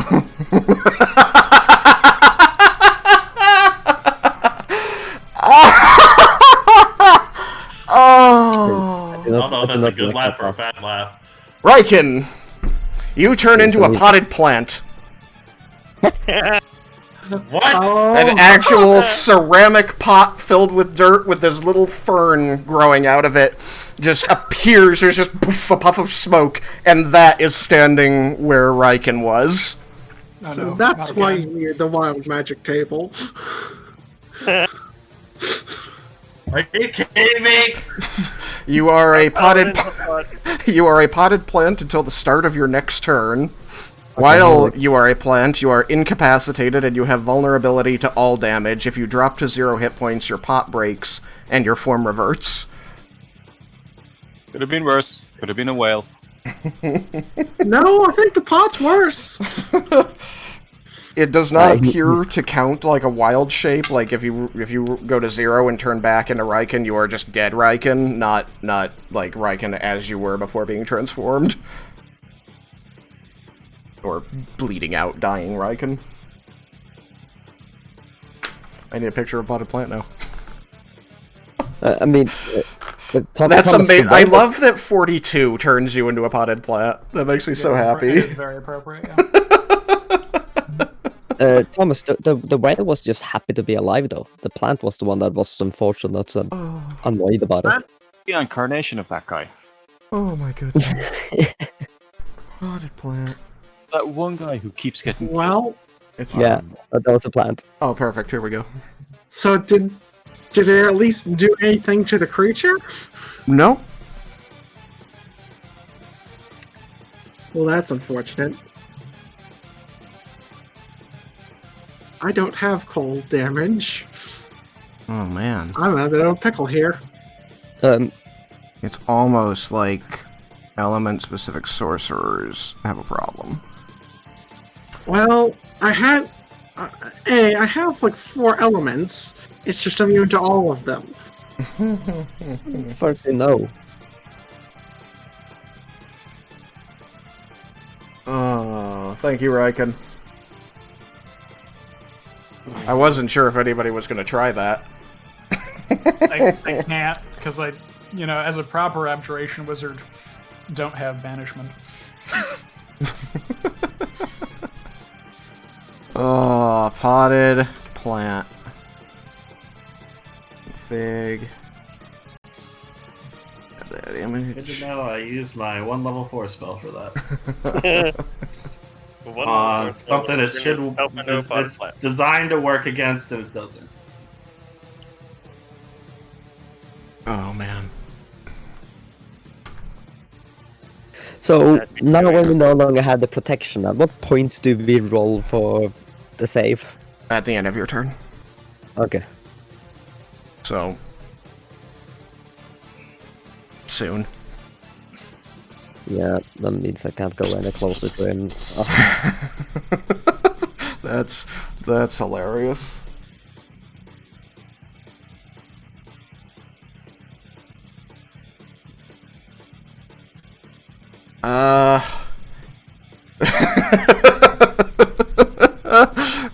Raiken's a potted plant. Oh, beautiful campaign moment right there. So your turn's gonna end, which means it's the bad guy's turn. You're going to hear the crack of a whip behind you, and you're going to notice that these guys take another step closer. Spear's still leveled at you. Did they all make their frightened saves? That's actually a good question. Since they are a creature and they just lit up. It is currently lit up thanks to Fulbury. I think the devil. That guy rolled a natural 20. That guy rolled a natural 1. That guy rolled a 3. That guy rolled an 18. And she also got an 18. So, 2 of these guys are going to, like, stop for a moment, and then you're going to hear that whip crack again, and you're going to hear hissing shouting in Undercommon, to the effect of you either go forward and maybe get killed by that creature, or you stay back here and I kill you. Now, frighten the frightened. Yeah. They are clearly more scared of her than they are of this creature. That's a mistake. As far as I'm concerned, anyways. Yeah, well, your opinion does not weigh much down in the Underdark. Fair enough. Alright, so they move forward. This creature is also going to move forward, oozing over the rock here. With its reduced movement. With what? With its reduced movement. Oh, fuck you. Does it have 10? Maybe!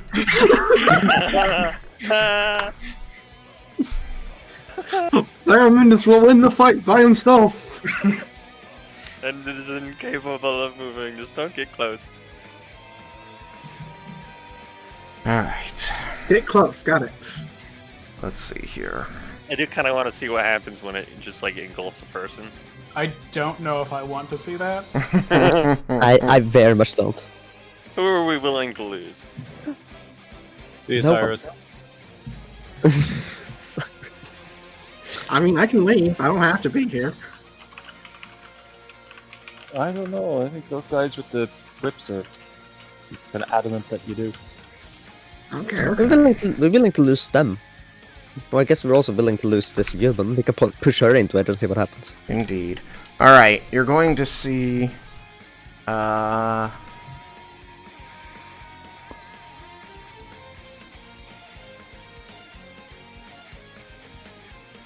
right, I wrote it that way for a reason. Okay.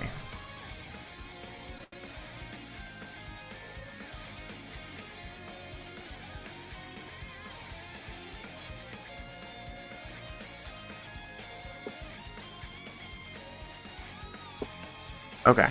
So it's going to puff up for a moment. Like, you're gonna see, like, it just sort of seems to, like, become more sphere-like as opposed to a blob on the ground. And then, after a second, it's just going to sort of squeeze in, like the sphere is going to shrink. And what is going to happen is that these tentacles that have been, like, forming and unforming are going to form on the surface and straighten out, like, seeming to fill with air and become like spikes, and then go rocketing off of it. And it's going to make 2 attacks. One against Jebel and one against Leah. Jebel.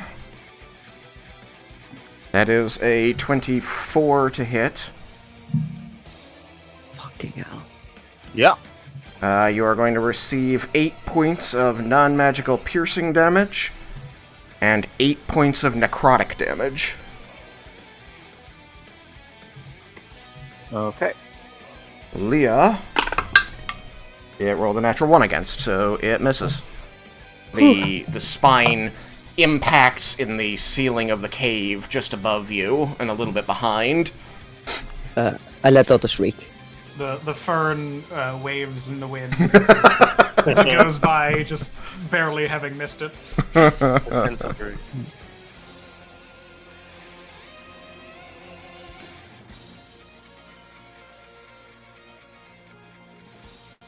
Okay.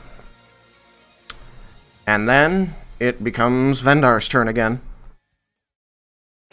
Okay. The poison doesn't seem to be doing anything, so I'm gonna flick off the poison. Okay. Bonus action, poison turned off. And then I'm gonna try to shoot it in the glowing eye. Okay. You try to shoot it in the glowing eye. Do I still have advantage? Yes.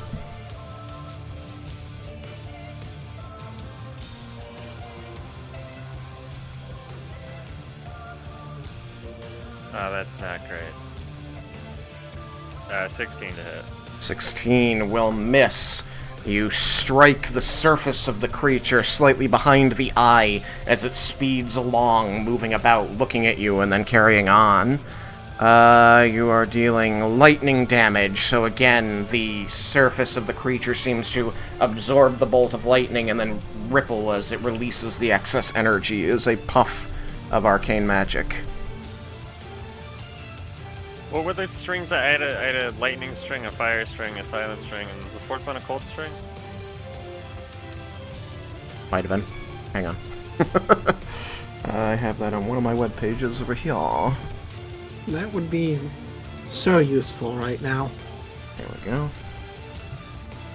So, fire, cold, lightning, and silence. Okay, so it was a cold. I probably can't do it now, though, I assume, because it's an action to... It is an action to change strings, but you know that you can do it when you have an action. Okay, then I'm going to swing around and go onto the corner in the south. The south, western corner. So, like, boop, and over to here. Like so? Yep. Okay. Cool. Alright. Yukikaze.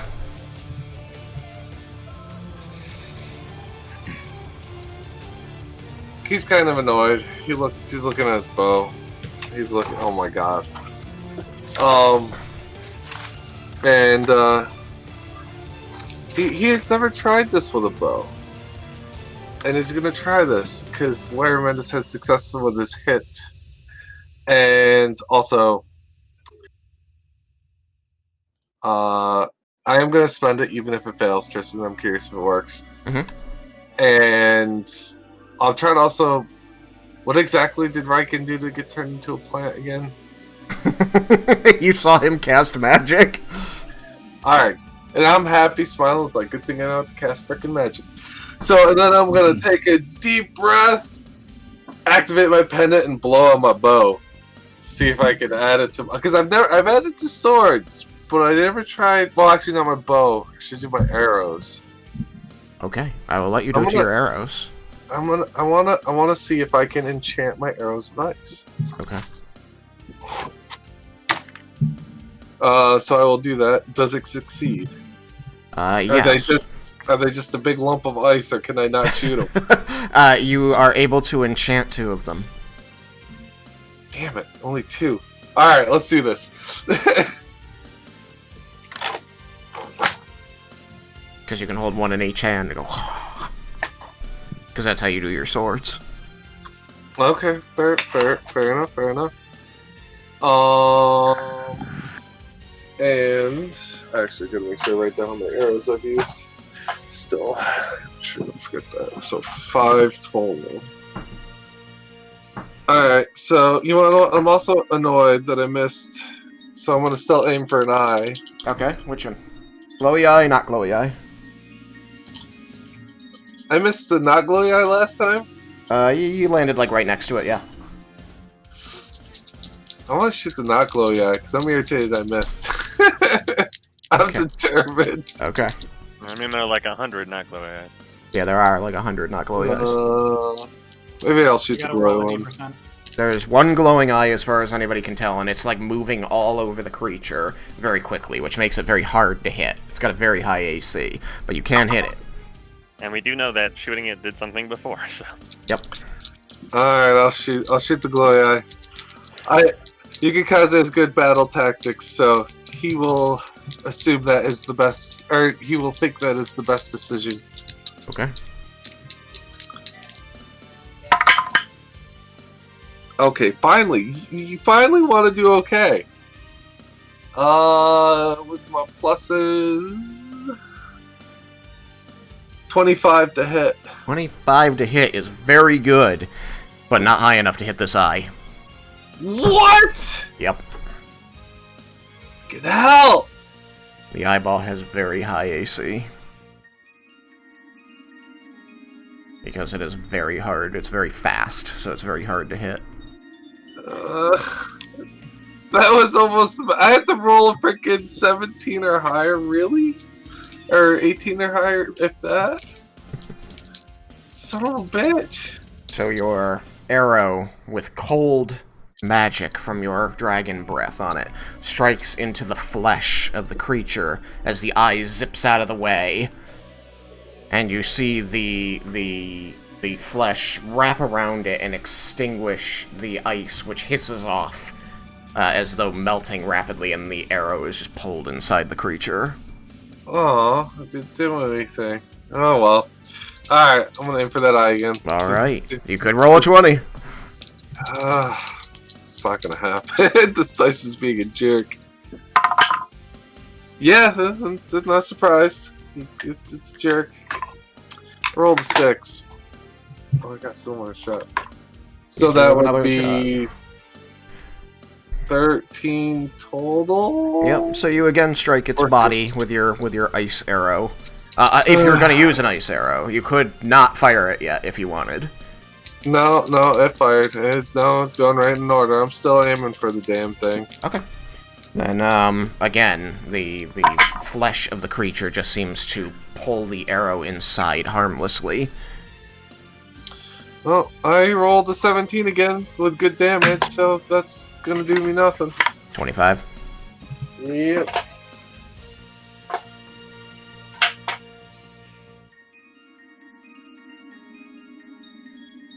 Alrighty. Yukikazu's gonna look very sad. Dang it! Alright. After Yuki Kaze is Cyrus. Okay, I'm going to move to the square to the left of that close red space thing by weaving around the people.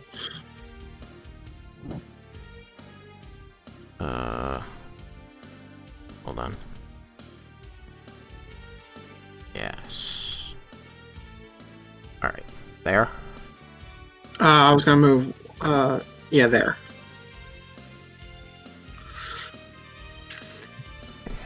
First I was like, no, I can't get there. I'm like, wait, I can go diagonally across Jebel.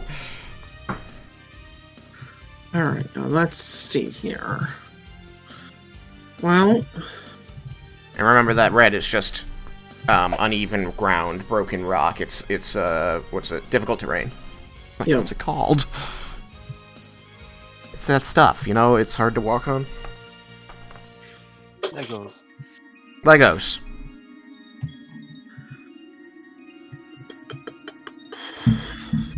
You're gonna have It's a just boss Lego. battle where the whole room is just covered in scattered Legos, so the entire area is difficult terrain. Difficult terrain, and also It deals if you piercing don't have damage. boots, yeah.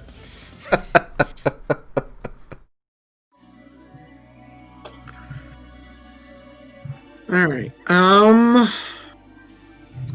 guess I will... So the ice appeared to have no effect this time.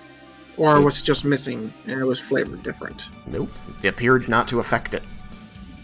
Okay. Then if ice isn't working, maybe fire is working now. Okay. So I will try Firebolt. Okay, roll it. What are you aiming for? Eye, or skin? Just skin. Okay. Does a 23 hit? 23 will hit the skin.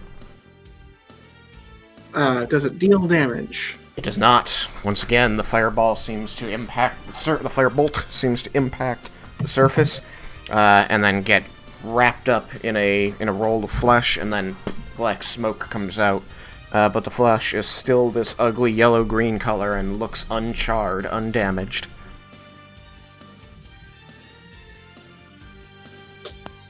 Maybe the color has something to do with it. So what's the current color, out of curiosity? The word I have here is chartreuse. For people who don't know what chartreuse is, it is a light yellow-green, or greenish yellow. It's very ugly, like vomit. So rude. It's kind of like the color of the belly, you know, down around here. Like, where you see it's kind of like yellow-green at the edge of the green. Like, except the whole thing is that color and looks metallic.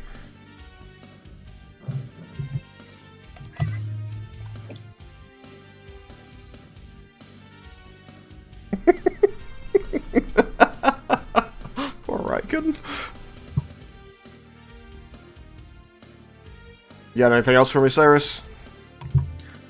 I suppose I could bonus action cast a spell because, I mean, I need to do something, and I feel like I'm being useless here.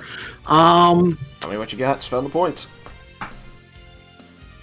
The chances that this will actually do anything, I think, are slim to none, but I'll try it anyways. Bonus action, mirror image. They're your resources. I can't tell you how to use them. So I'm going to cast mirror image. I hope that this thing doesn't have blind sight, but the chances are it has blind sight. But oh well. I mean, I've been getting advantage from stealth.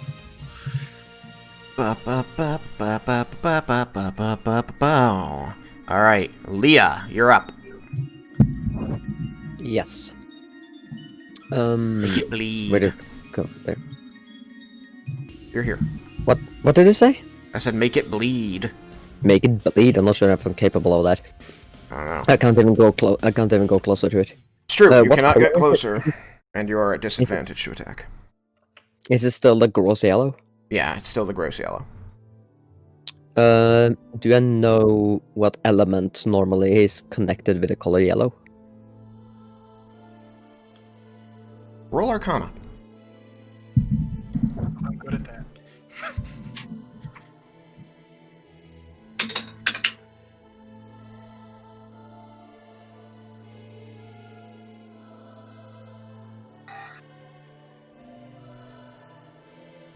Um, 19. 19. Gonna send you a message.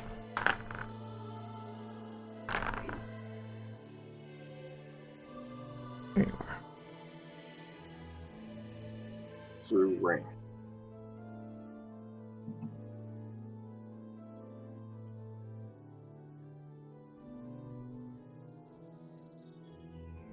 Nice. E? Is it an E? No, it's not. I go with an A. I think it just doesn't know that's a word.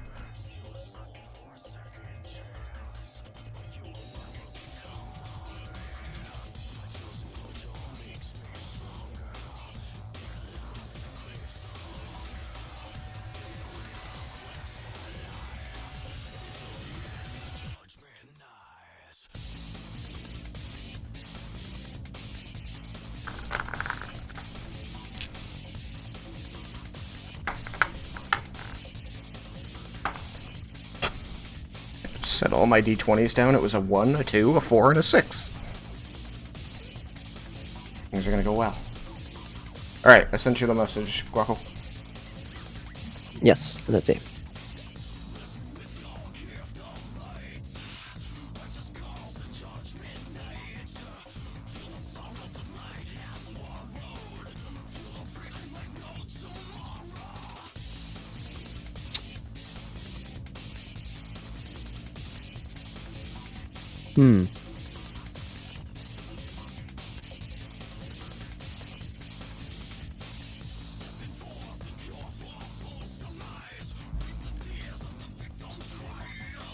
You said some words I don't understand. Let me... different word for it.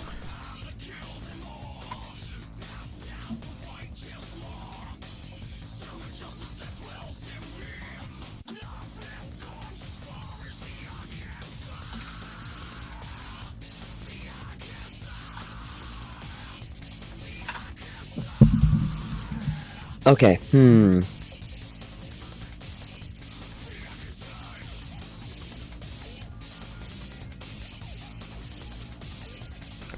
the beginning was basically just the flavor of why you know this. The second part is what you know. Yeah. Okay. Interesting.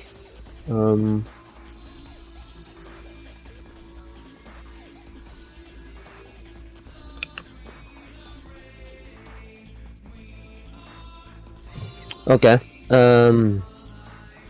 How far away am I from it? Measure. 80 feet. 80, good. Then I'm gonna use Hex on it. Okay. You hex it. And then I'm gonna try to Eldritch Blast. I'm gonna make sure. I'm gonna try and focus the first blast towards that colored die. Okay. Roll it.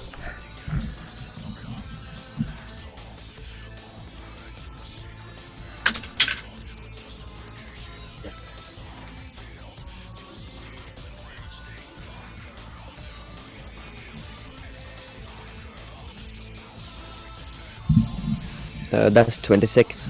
26. Alright. You fire your beam of crackling energy, and it strikes the flesh of the creature just behind the eye as it's zipping along.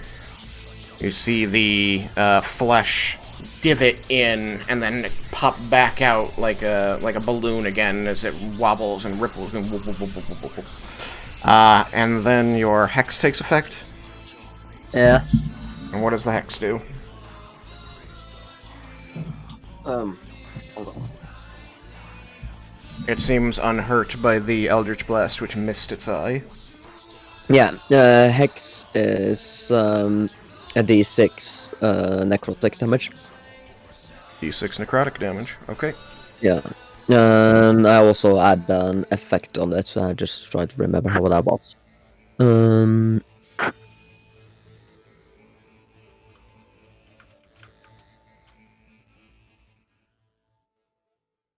Also choose one ability when they cast a spell. The target has disadvantage on ability checks made with this chosen ability. I don't know. Constitution. Okay. No forced marches for it. No, sir. It's true. I will say that there are very few ability checks that require Constitution. Would you like to choose one that has more ability checks associated with it? Things that happen in battle are like grapple, where you could choose strength or dex to reduce its acrobatics or athletics checks. Okay. Let's choose strength then, because this looks like a thing that would favor that over dexterity. Okay. And then roll your necrotic damage.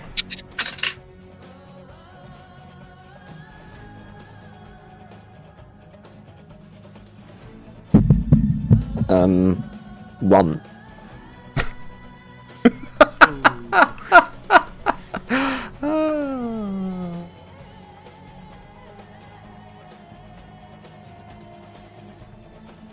Okay. You see this web of purple energy spread over the surface of the creature as your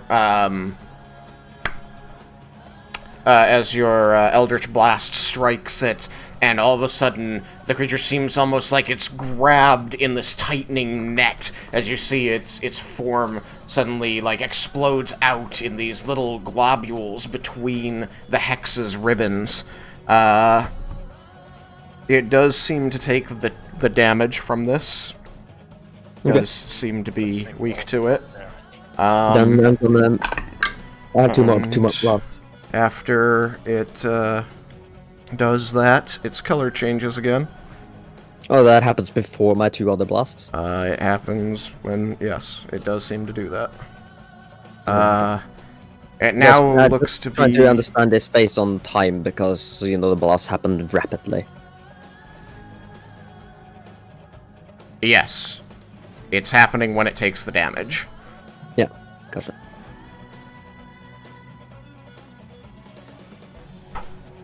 Let's see, hold on, I need to double check what round it is. It is round 3.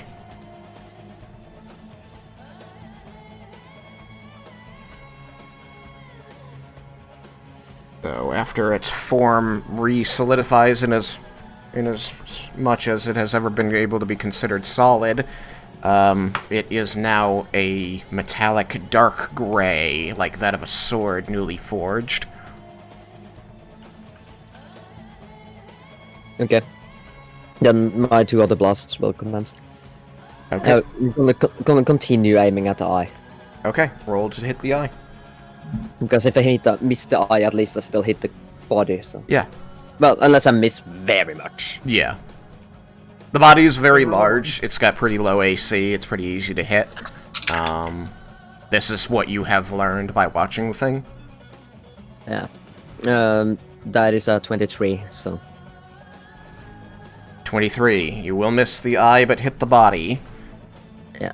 Your hex goes off, but this time it doesn't seem to react. And the force doesn't do anything either. No. It seems immune to both now. Well, last blasts also misses. Okay. This one by a lot, I think.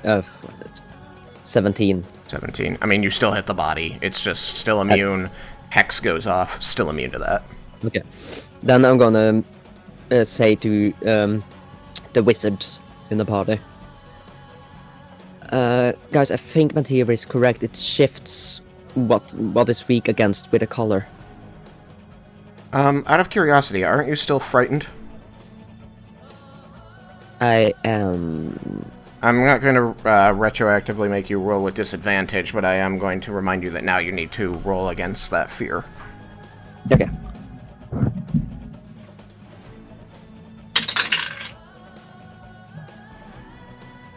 Now I no longer have Raiken stuff, but if the DC is still 14, I make it. DC is still 14.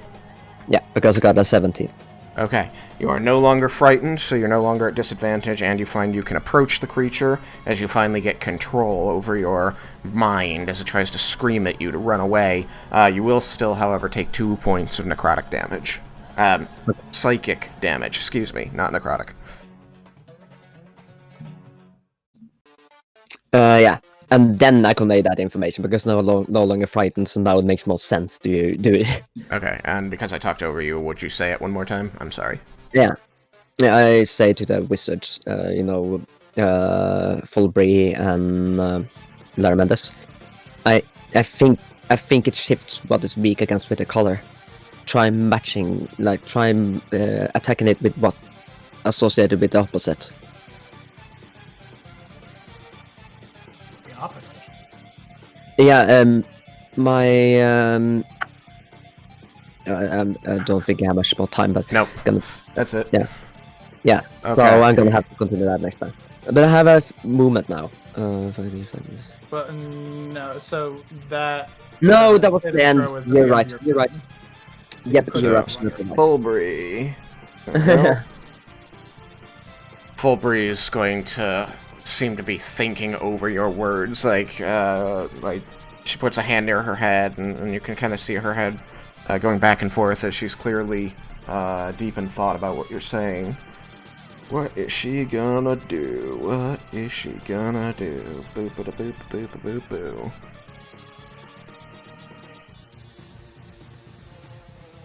She's going to roll Arcana.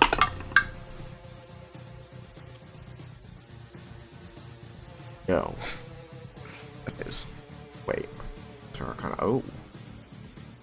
Yes. I was like, wait, she's good at Arcana. Yes. Okay. She's just going to say, an interesting theory. Let me test it. And she's going to raise her hand again and create another ball of prismatic light and then huck it at the creature. She is not frightened anymore. So that is going to be a 23 to hit. She casts Chromatic Orb, and it explodes thunderously. There is a crack of noise that fills the room, similar to when you broke the stalactite over it. And it is going to take...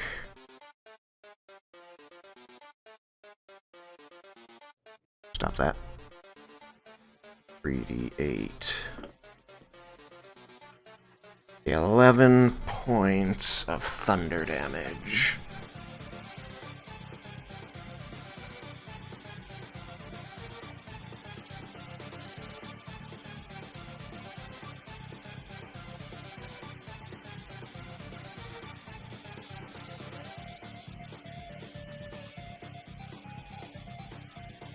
Okay.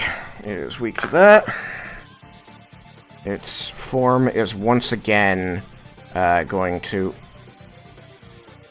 Okay, then.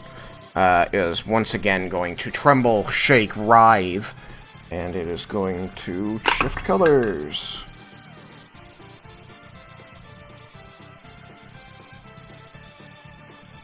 It now becomes a metallic, gleaming, and nearly invisible jet black.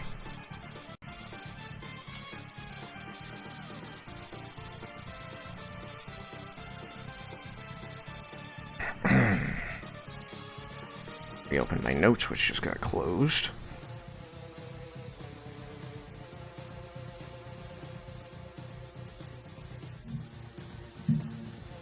Fuck off. Okay.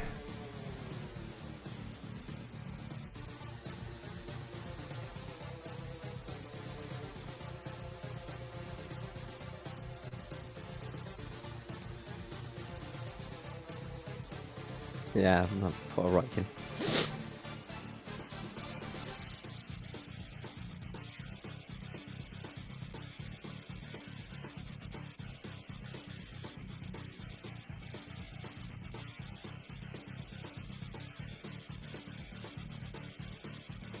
Darn it. I wasn't keeping good enough track of things. Down here.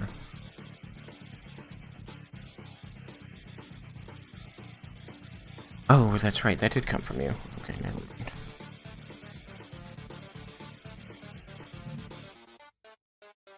Okay, never mind. Everything's copacetic. Alright, sorry. I'm trying to keep good notes on this.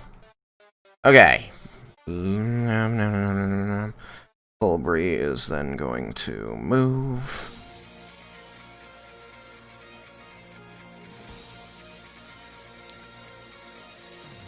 Ever.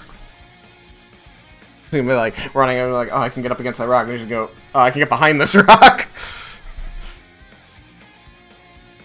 Okay, now Jebel. Yeah, just in time.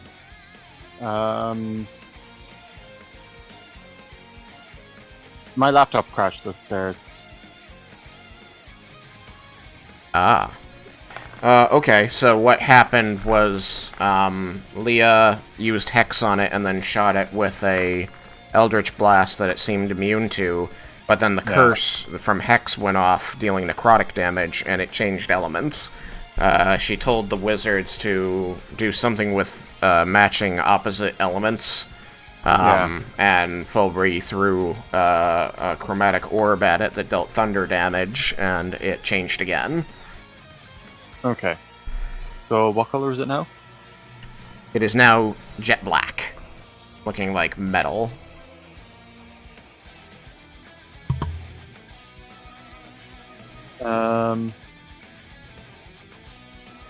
Is it still in the area of my moonbeam?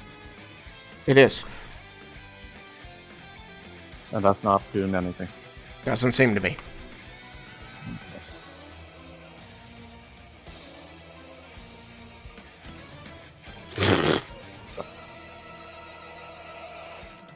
Opposite of black.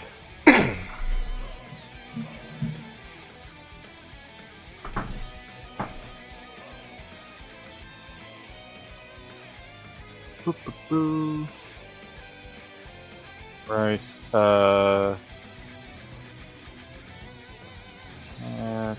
I guess I'm gonna try.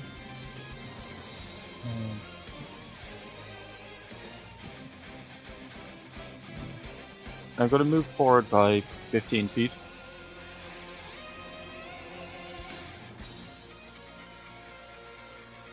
Forward by 15 feet. Alrighty. Boom. Yes, I'm gonna try casting Healing Word on it.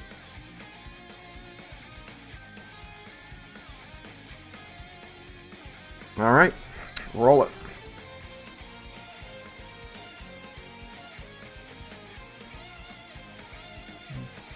Seven. 7. Plus 4 is 9. 9.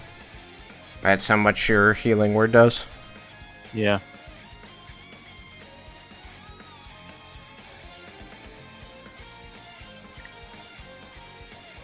You heal it for 9 points of damage.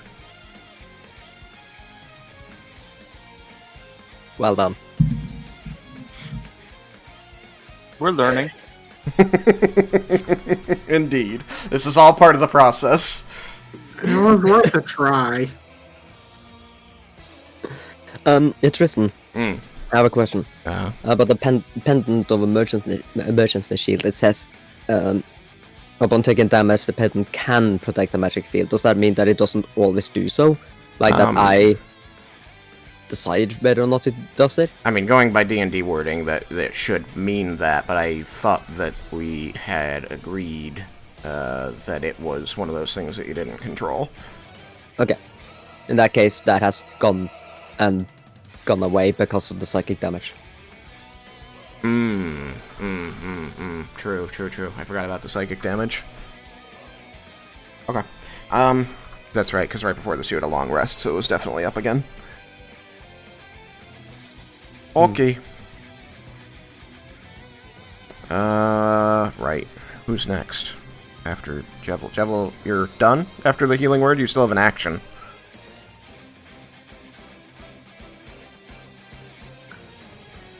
Jesus. It's black. And still attempting to approach, and somebody fucking froze it in place. I regret nothing. I do. Finally, a cantrip is doing something. Thank you. You are 55 feet away.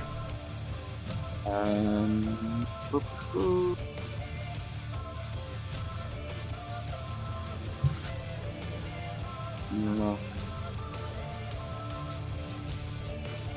Anything I could do is 30 feet, so no. That's it, really. Stop there. You're just gonna stop at 15 and wait? Yeah. Okay. Then, after Jebel, it becomes Laramendus. Okay. Can I make an Arcana check? You may.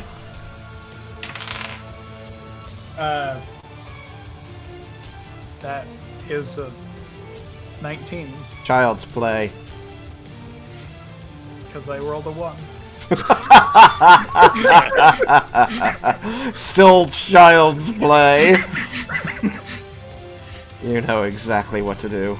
I blame the cat. Did it bounce off the cat? It hit her tail.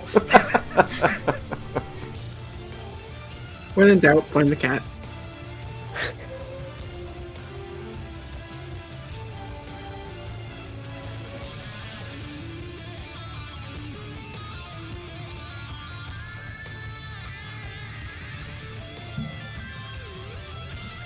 Boy, if I could fucking type. Yeah, I we'll be have careful. 3 computers on my screen, on my table. Yeah, we'll be careful blaming the cat too much. Eventually it might come back with malicious intent.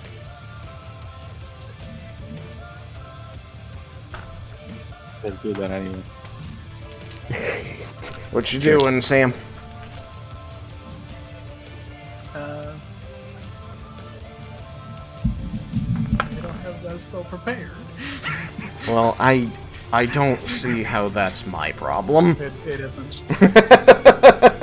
Laramendus will say, I think it might be acid.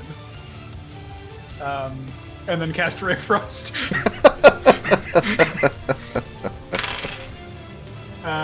Which might actually miss the body. What did you roll? I got a 13. No, that'll hit. Okay. It was slowed by 10 feet until the start of the next turn. Is it slowed by 10 feet even if it is immune? So the spell says on a hit it takes spells d8's cold damage, and its speed is reduced by 10 feet until the start of your next turn. Mm-hmm. I don't know. It sounds like one isn't necessary for the other, but it could be. Alright, fine. Let's load it again. I We're will gonna look move up, again. What? I'll look it up. I need to make the save, or I need to attempt to save. Yep, you have advantage on it. I don't. He can't concentrate on it as a spotted plant. Well, no, the concentration was dropped when he cast Banishment. Oh, okay. Because it's a concentration spell. Gotcha. So it wasn't him becoming a plant that made it happen. It was him casting the spell what made him a plant. So I am continuing in my steady and slow increase. Get a 9 this time? I did get a 9 on die. Okay. And without him, that's only an 11, right? It is only an 11. Gotcha. It's only going to be like 5 more turns. Yeah, by the time it's dead, Laramendus might be in a good enough headspace to approach its corpse. 4 points of psychic damage. The shield is still holding up, but it like webs through the air a little bit longer than it had before. Yeah, it's just lying there, and Herman is all like, not so scary now, are you? And then it's like a death quiver. Just Okay, Raiken, it's your turn. Right. You're no longer a potted plant. Hold on, I almost forgot to save this token before deleting it. Like, don't do that. Make sure you save that token. It's perfect. You never know when someone might become a potted plant again. Oh, I'm so happy I rolled a 42. Everybody loves kidding. You're Raiken. kidding. Potted plant. The potted plant was number 42. Yeah. That's not a coincidence. No, it's not. Obviously not.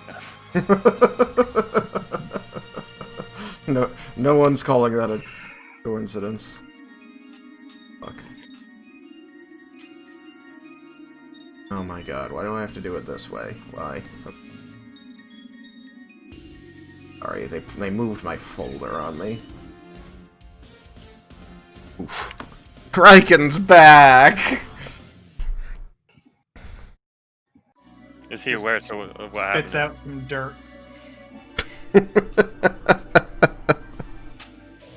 Alright, Raiken.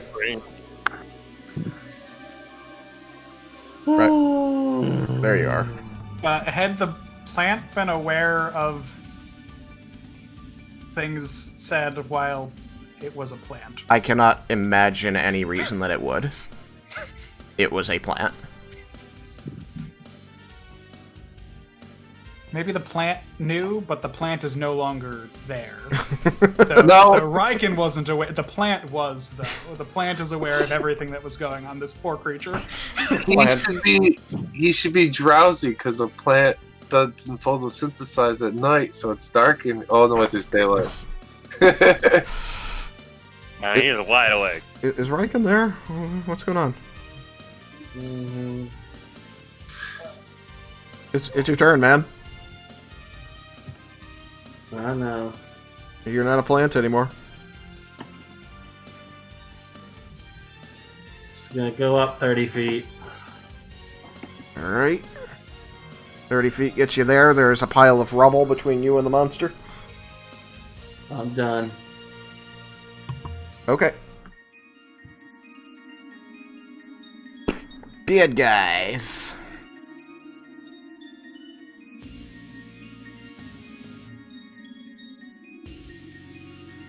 Crack of the whip.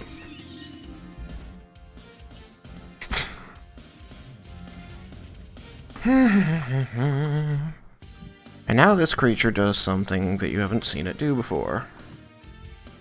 Here's my description of this.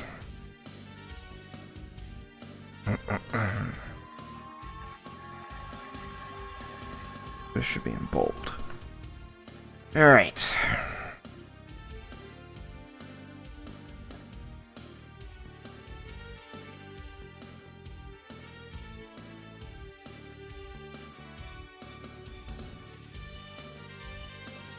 Okay.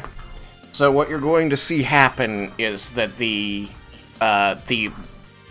this mass of flesh, black flesh with eyes all over it, is going to start to roil and bubble from within, and you're just going to see this rising, almost like steam rising around it, that then solidifies into what looks like stone around it. The creature is now concealed behind a stone barrier, or what looks like a stone barrier. It seems to have built itself a cocoon of stone.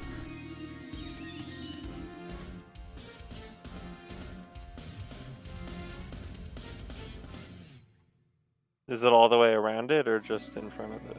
I mean, as far as you can see around this creature is as far as the thing extends. You don't know for certain if it goes all the way around it, but it certainly seems to.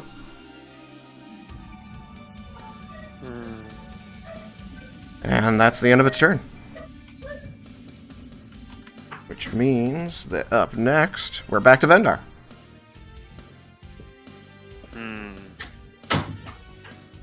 Does it look like a stone barrier? It looks like a shell. It looks like this thing now has a stone shell, roughly in the shape of its body. It looks like a big onion, you know, or a cabbage now, sitting on the ground. I'm not sure I can do anything to break that shell. You can always try.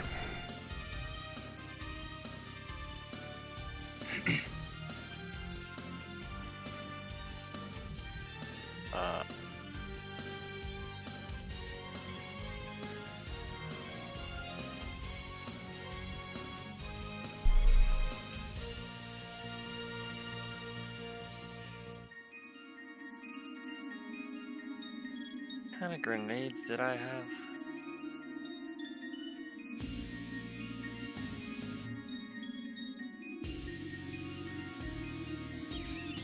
Forgot about the grenades. You've got grenades, and you've also got the musket in your bag of holding. Right, I do have the musket. I'll try to shoot it with a musket. Okay. We'll just assume you keep it loaded at all times so that you can fire it off. So you can pull this musket out of the bag of holding. I'll let you do that with your cunning action so that you can fire it this turn.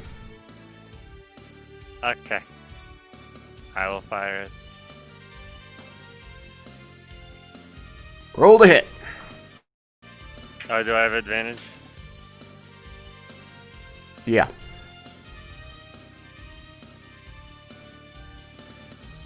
Got a 19 on both die. Yeah. Yeah, so it's I think it's 29 to hit. Yeah, 29 to hit. Alright, you hit the shell of this thing. Roll damage.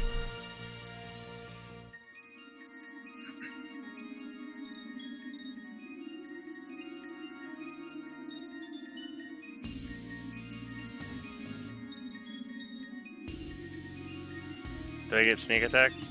No, this thing counts as a structure, which can't be sneak attacked.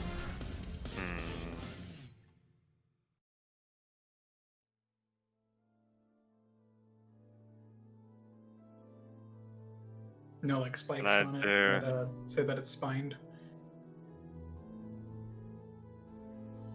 I do 7 piercing damage. 7 piercing damage. I believe you also do fire damage. I think there was something about that, but I don't remember. I think you're doing a d8 of fire damage. A d8 of fire damage, okay. If you it should be in the description. Like, there'll be the damage, it'll just say, like, 1d8 piercing. But if you look in the description, you'll see 1d8 fire also. Like, to the right of the damage column. The notes column.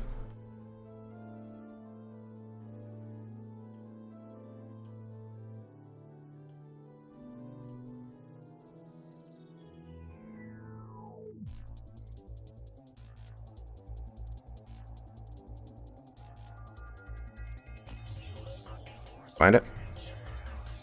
No. You roll it. I will hold 2 fire damage too. Okay. Got a 2 on both of those rolls. Okay. So it's 7 and 2. Yeah.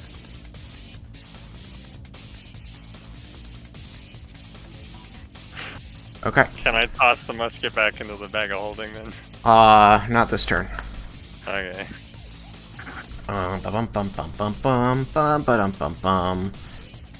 Who's after you? I think it's Yukikaze. It is Yukikaze. Do you want to move anywhere? The whole, by the way, the whole room rings with the echoing crack, the report of this rifle as he fires it. Oh, jeez. Ikaze take himself will help. My piercing arrows, even with coated with ice, didn't do jack. So my swords are magic. Maybe they'll do something.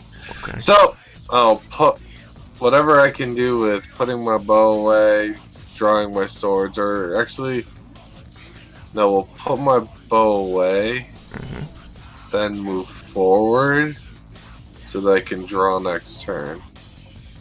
Remember that you are still hasted. It is still hastened? Okay, I didn't know how long it lasted. So yeah, I'll draw my swords.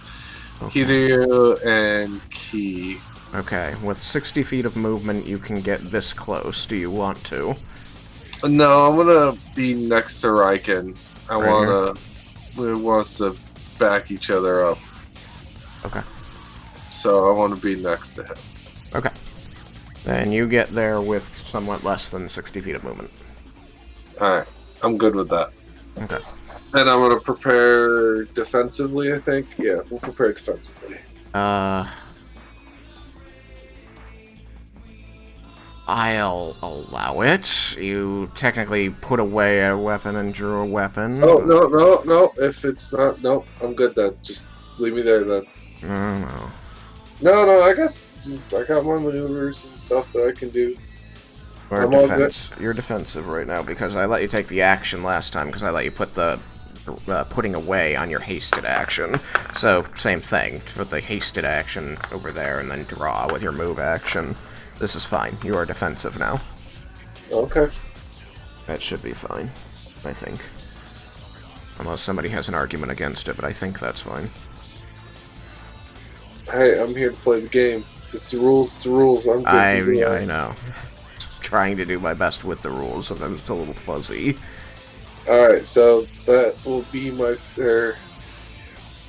I'll look at Raiken and be like, you ready for this? And that'll be my turn.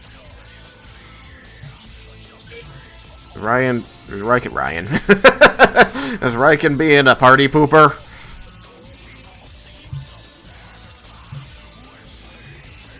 Raiken being a party pooper. I'm here. Yukikaze said something to you, and you didn't declare ignoring him or responding to him, so I wasn't sure if what you're doing. He'll just nod and say, "Yep, let's do this." So much enthusiasm. Cyrus. Okay. So I have a question. Uh-huh. If I were to hit it with the one sword and it was immune to the damage, would it still take the secondary effect? And would I still be able to keep the charge? As long as you hit with both, regardless of if the effects do anything to what you're attacking, you get to keep the effect. But you have to roll those hits and get those hits. Okay.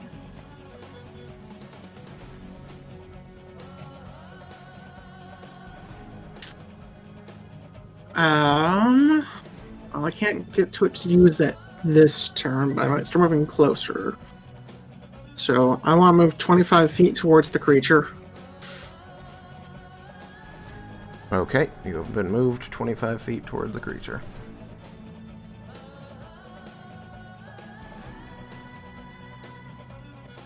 And I can't. If I prepare to cast a spell, that'll break concentration on my other spell, correct? Yes. Yes.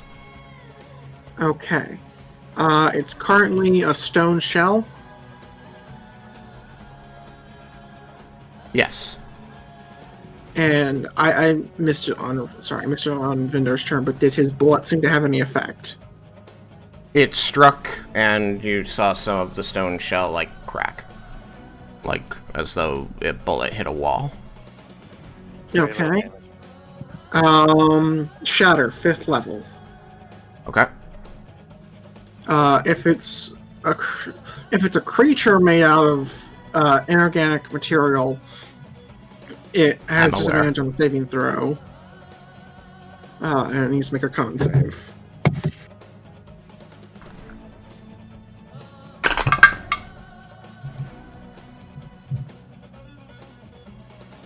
Okay. It got a 17 with disadvantage. That will fail. Okay. Alright, so slash 5.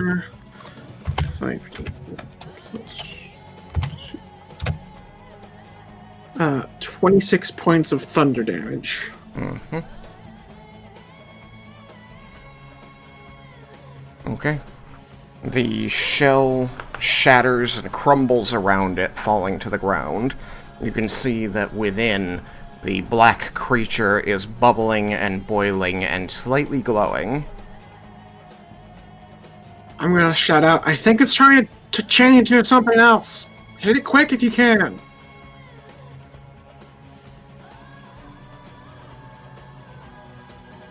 Is that the end of your turn? That's the end of my turn, as I have no ability to apply acid damage. Okay. Having lost its shield, it's going to utilize a legendary action. And it's going to launch itself into the air and come down directly on top of all of you. Well, that's fun. I need to set this thing so it's in the back. Arrange. Send it back. Alright, let's see what this says. Well, at least it didn't matter if I would have moved or not. I still would have been pancaked. Leap! It benches up and launches itself into the air, landing on any square centered no more than 60 feet away from itself. If any creature is occupying any of the selected squares, it must succeed on a DC 16 dexterity saving throw.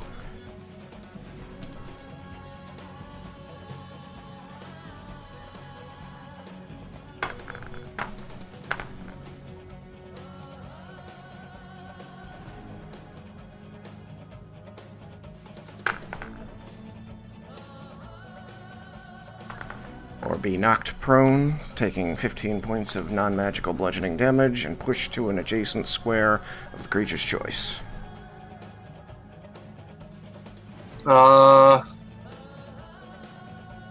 This dice really hates me today. I got a 15. Yeah, 15? Okay, you take 15 points of non-magical bludgeoning damage. You are prone.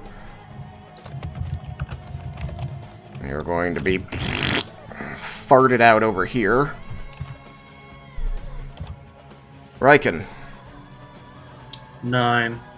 You got a 9. You're going to take 15 points of non-magical bludgeoning damage, which you can reduce with heavy armor mastery.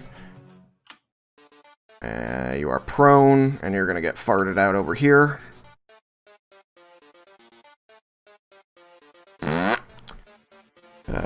Jebel. Con or Dex? Dex. Then it's 11.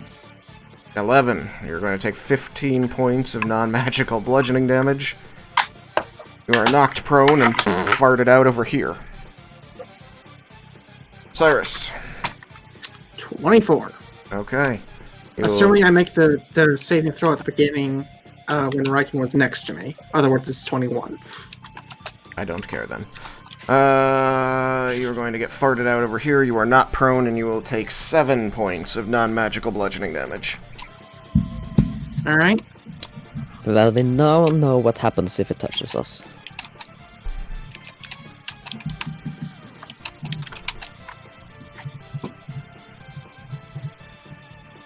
If it wasn't for it being so hideous and big, this thing would be kind of funny. Alright, so that's the end of Cyrus' turn. It did its legendary action, so now it is Leah's turn. Yeah.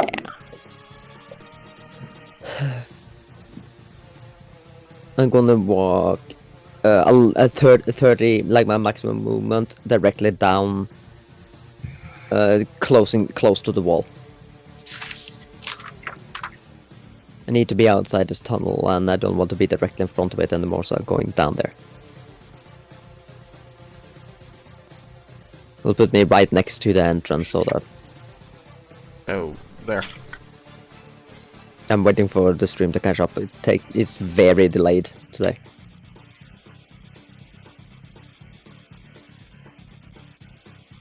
Well, no, 30 feet, my maximum movement. Okay, there.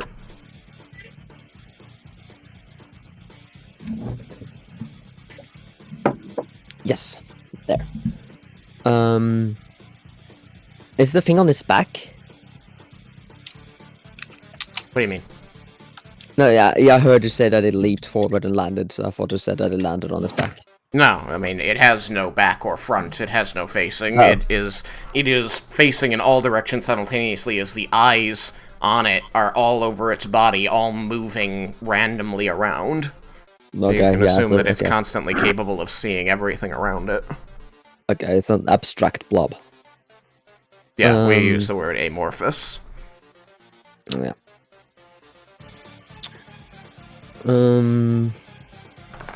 Yeah, what color is it now? The same? The black? Still black, blackish? and it is still bubbling and boiling and still slightly glowing.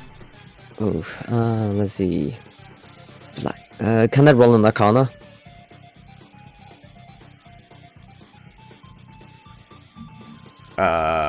Sure.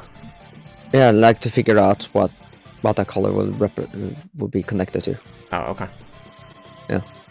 I mean, Didn't write it Laramentis down, did huh? already say. Oh, he did say it? Yeah, acid. Oh. Oh, acid. Oh, that doesn't help me much.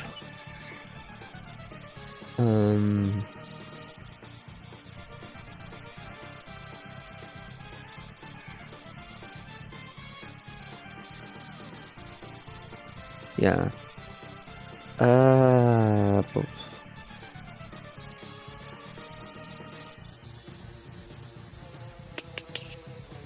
Yeah, I think I'm gonna double move. I think I'm gonna make sure I'm further away. So let's move even more 30 feet down. Straight down.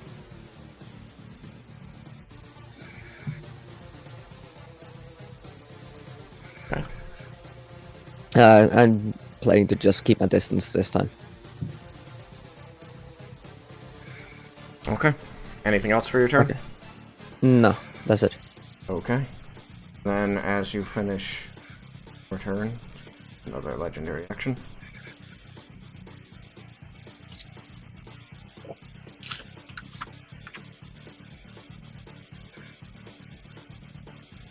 Boop. Boop. And among the bubbling and boiling, a couple globs of flesh are going to drop to the ground and like melt away almost like egg pods. And within, you're going to see these small round objects that look like human brains that sprout legs and slowly get to their feet. Oh god, no.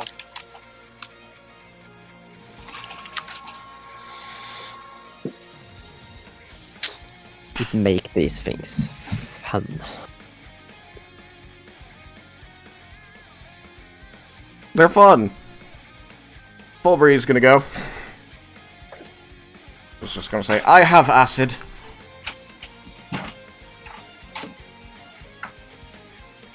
she's going to... How many more of those spell slots has she got? 1. She's gonna hang on to that one. Use one of these. She's going to chuck a chromatic orb. She is going to hit it. And it is going to receive 22 points of acid damage. Which it appears to be weak to. There's my hacker sheet. What did I do? Roll around too much. There it is. Ba-bum.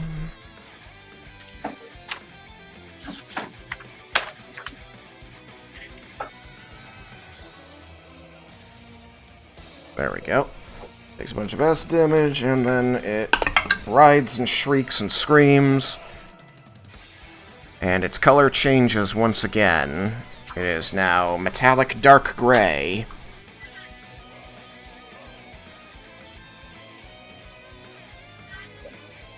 We saw that one earlier.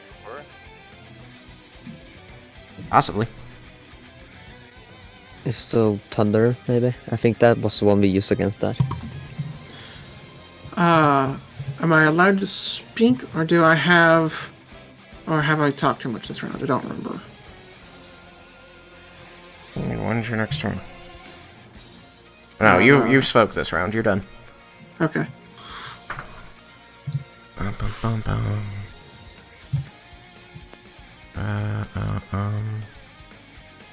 So... Aubrey did that, and now she's going to try and move away from it, as Leah did. It gets an attack of opportunity when she moves away. Oh, rip. Goodbye, Fulbury. You were useful.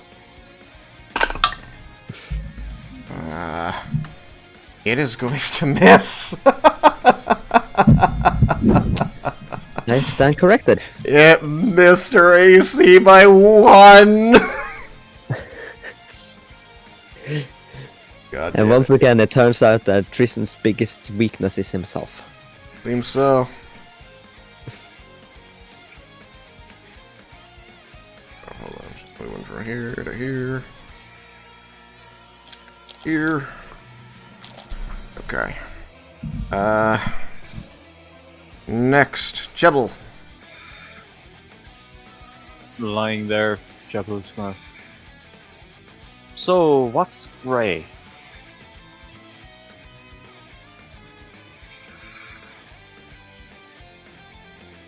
I'm not sure that anybody who hasn't spoken too much this turn is close enough to have heard the question.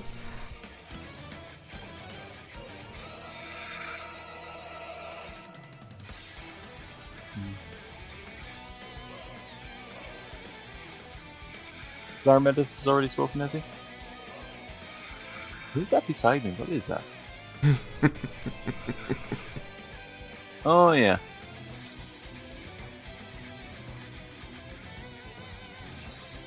Right. Your turn. Who's next to me? Is that an ally? Oh, no, that's not an ally.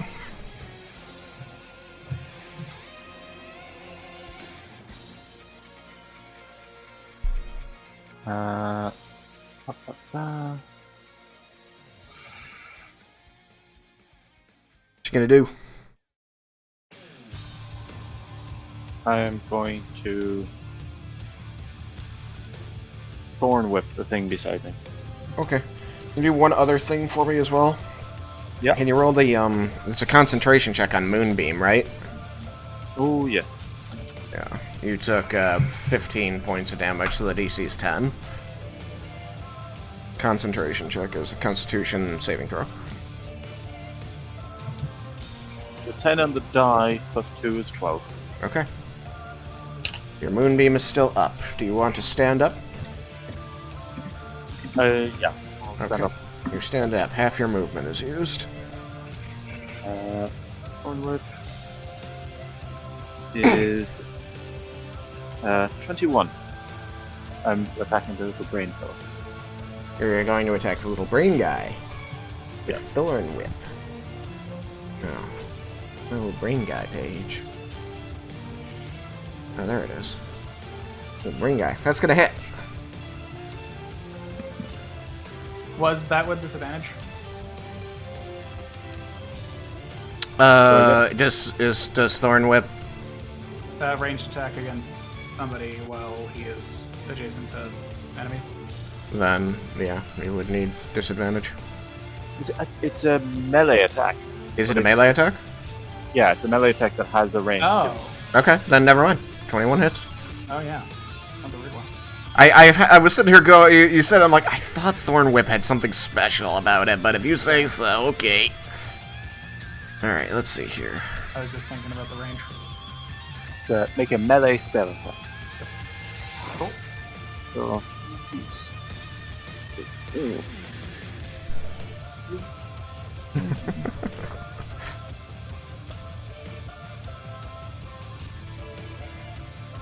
Gas. Okay, what's the damage? You hit. 3, 4, 5, 6, 7, 8, 9. 9 points of damage? 9 points of non-magical piercing damage. Non-magical piercing damage. Okay, it does appear to resist that. So it's going to take 4.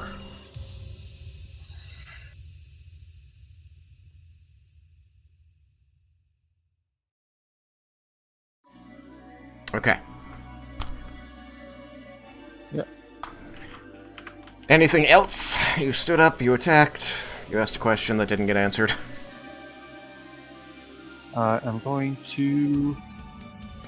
What do I have? I'm going to cast Healing Word on myself.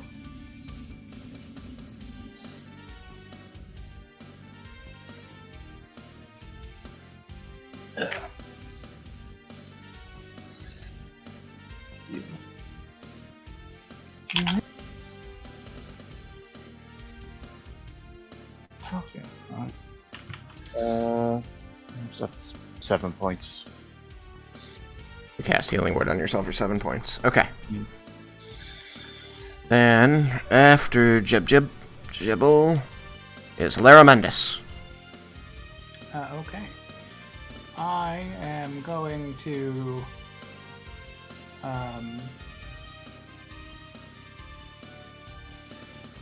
attack the brain thing. Attack the brain thing. I'm going to attack the brain thing. You see, if I hit it with a Ray of Frost, then it might be preserved well. I like where your head's at. And the corpse is probably perfectly fine. I have disadvantage because the target of my fear is 20 feet from me. Which is it's very uncomfortable being this close to that thing. Ash is just going to say, more of those creatures, Scholar. You should have protection from evil and good. I rolled a 1 and a 5 with my disadvantage. So I like hit just above the brain and then like just underneath the entire other thing. Like everything It's moves just that perfectly. little bit of ground that's visible between the top of the brain and the bottom of the blob. Yeah, like eyes move out of the way just at the last second. And then, like, drift back and look at the spot on the ground that's now frozen in ice. Yeah. Nice. That was good. That was I amazing. mean, at least there were 2 ones. Just frightened. Roll against frightened. Yeah, I am going to attempt to do so. I'm gonna roll a 10. Watch this. Okay. That's a 19 on die, which is better than 10. You are no longer frightened. Take 2 points of psychic damage as you finally shake free of this death grip that terror had over your mind, the mind killer. Okay, that is my turn. Unless from my turn I'm able to answer Jebel I did a little bit of talking in this round when the brain popped up, so I don't know. What had you said? When the brain popped up, I had said, "Ooh, a live one." How many words could you think you can use to answer Jebel? I would just shout thunder. Okay. I'll allow one word. Raiken. You are on your butt as this thing just smushed down on you after leaping its gigantic ass to the ceiling. You are lying nearby to Yukikaze, and this little pod just farted out of the creature and became this brain that's now squeaking and getting to its feet. Once my sound comes back.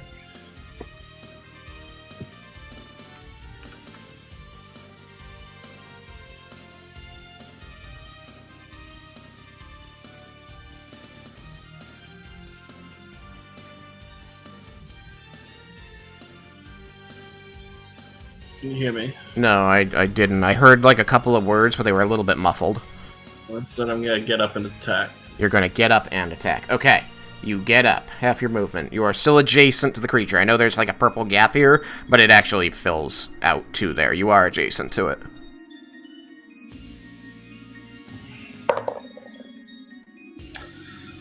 That is a 23. A 23 will hit the creature. If you are aiming for its flesh, there are also a multitude of regular old eyes, and this one glowing eye zipping around that you could be aiming for instead. I'm just going to hit the flesh. Okay, you hit the flesh. What do you do?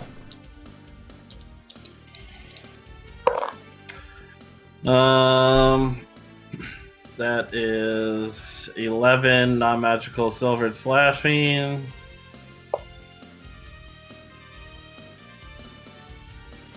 Two radiant. Anything else? Attack again.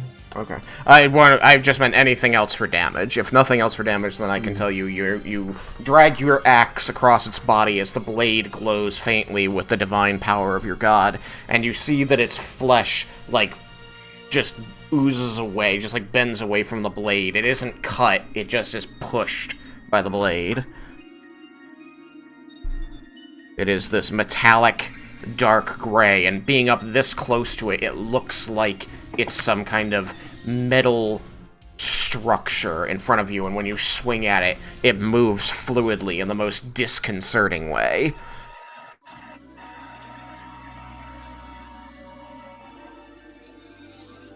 Okie dokie. Well, he's gonna attack again anyways. Okay. Remember, you can't always aim for that eye.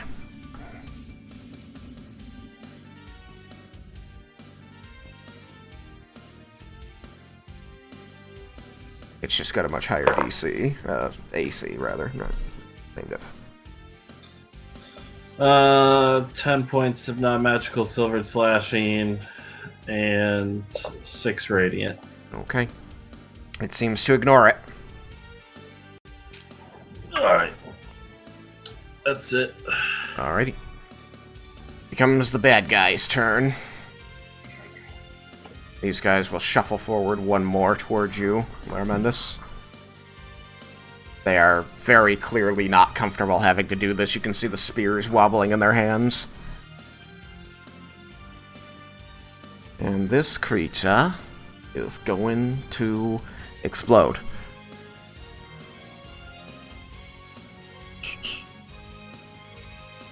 How is this supposed to work? Where's what I wrote? Let's see. Excuse me, what? Broken. Big blob monster, use explode. There we go. Oh, not explode, what's it called? Self-destruct. Okay. So, Everybody adjacent to the creature has to make a DC 9 dexterity saving throw. What? Everybody adjacent to the creature has to make a DC 9 dexterity saving throw. Which is Jebel, Raiken, Yukikaze, Cyrus, and the two brains. Hooray. So, Cyrus. Let me see, 1 second. Dexterity saving. 22. Okay, you make it. Jebel. The 16 on die. Okay. Yukikaze. Does prone affect dexterity saving throws? I think it does. I can go look if you want. Please. I know a quick way to check, so I'm going to click it. Or prone. Close this. An attack roll has advantage. Creature has disadvantage on attack rolls. Only movement option is to crawl. It doesn't say that dexterity saving throws have disadvantage. Guess not. Sorry.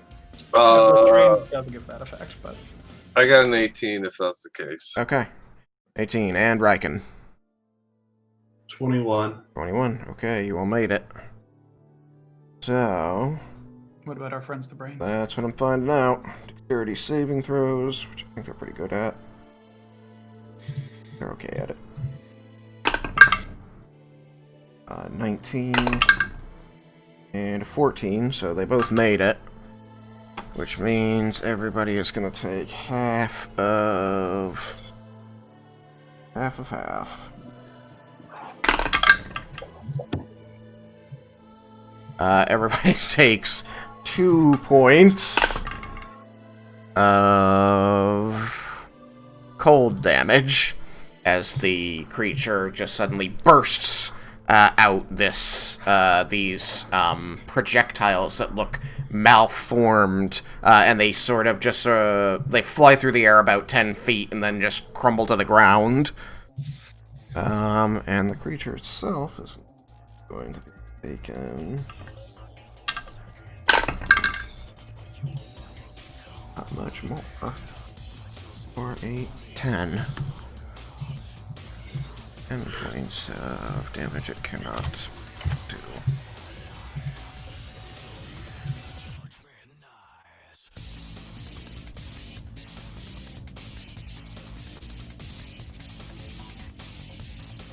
Wait, being that I'm resistant to cold, I only take 1, right? Yeah. Okay. I moved too far.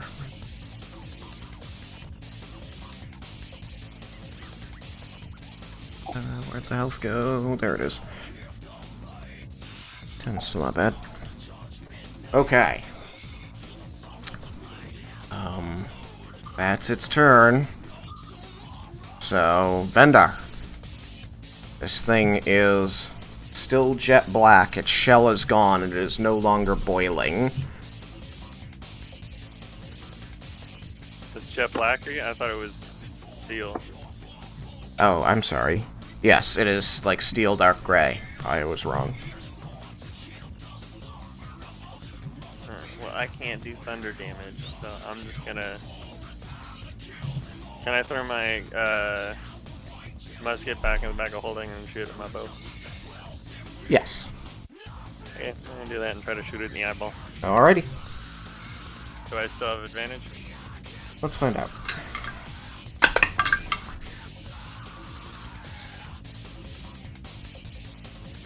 Yes.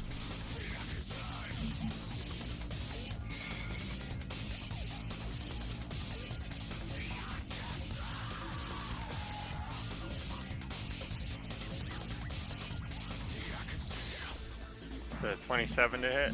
27 to hit. Eyeball. Alright.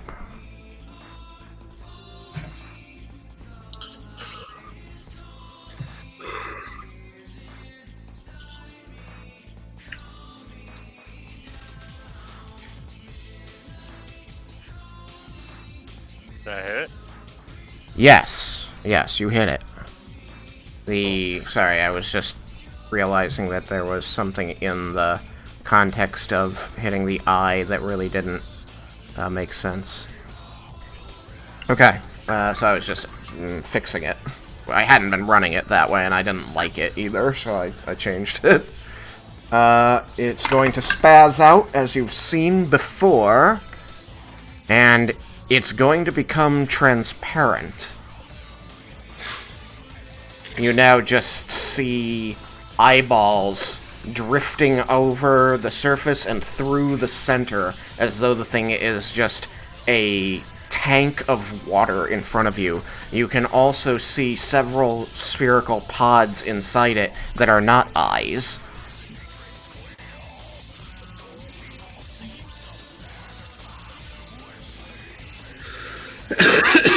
Anything else, Vindar? Is there another stalactite that I can run to within 30 feet? Yep. I'll run to the corner there. I'll run to the south.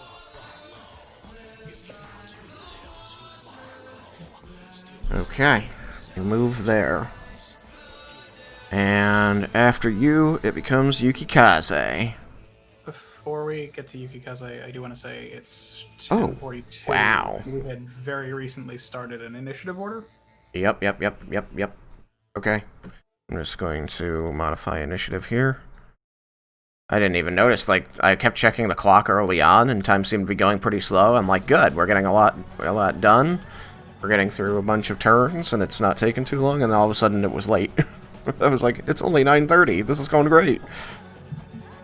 You're right, it is only like 9:30 for me. Okay. We will start with Yukikaze come next time.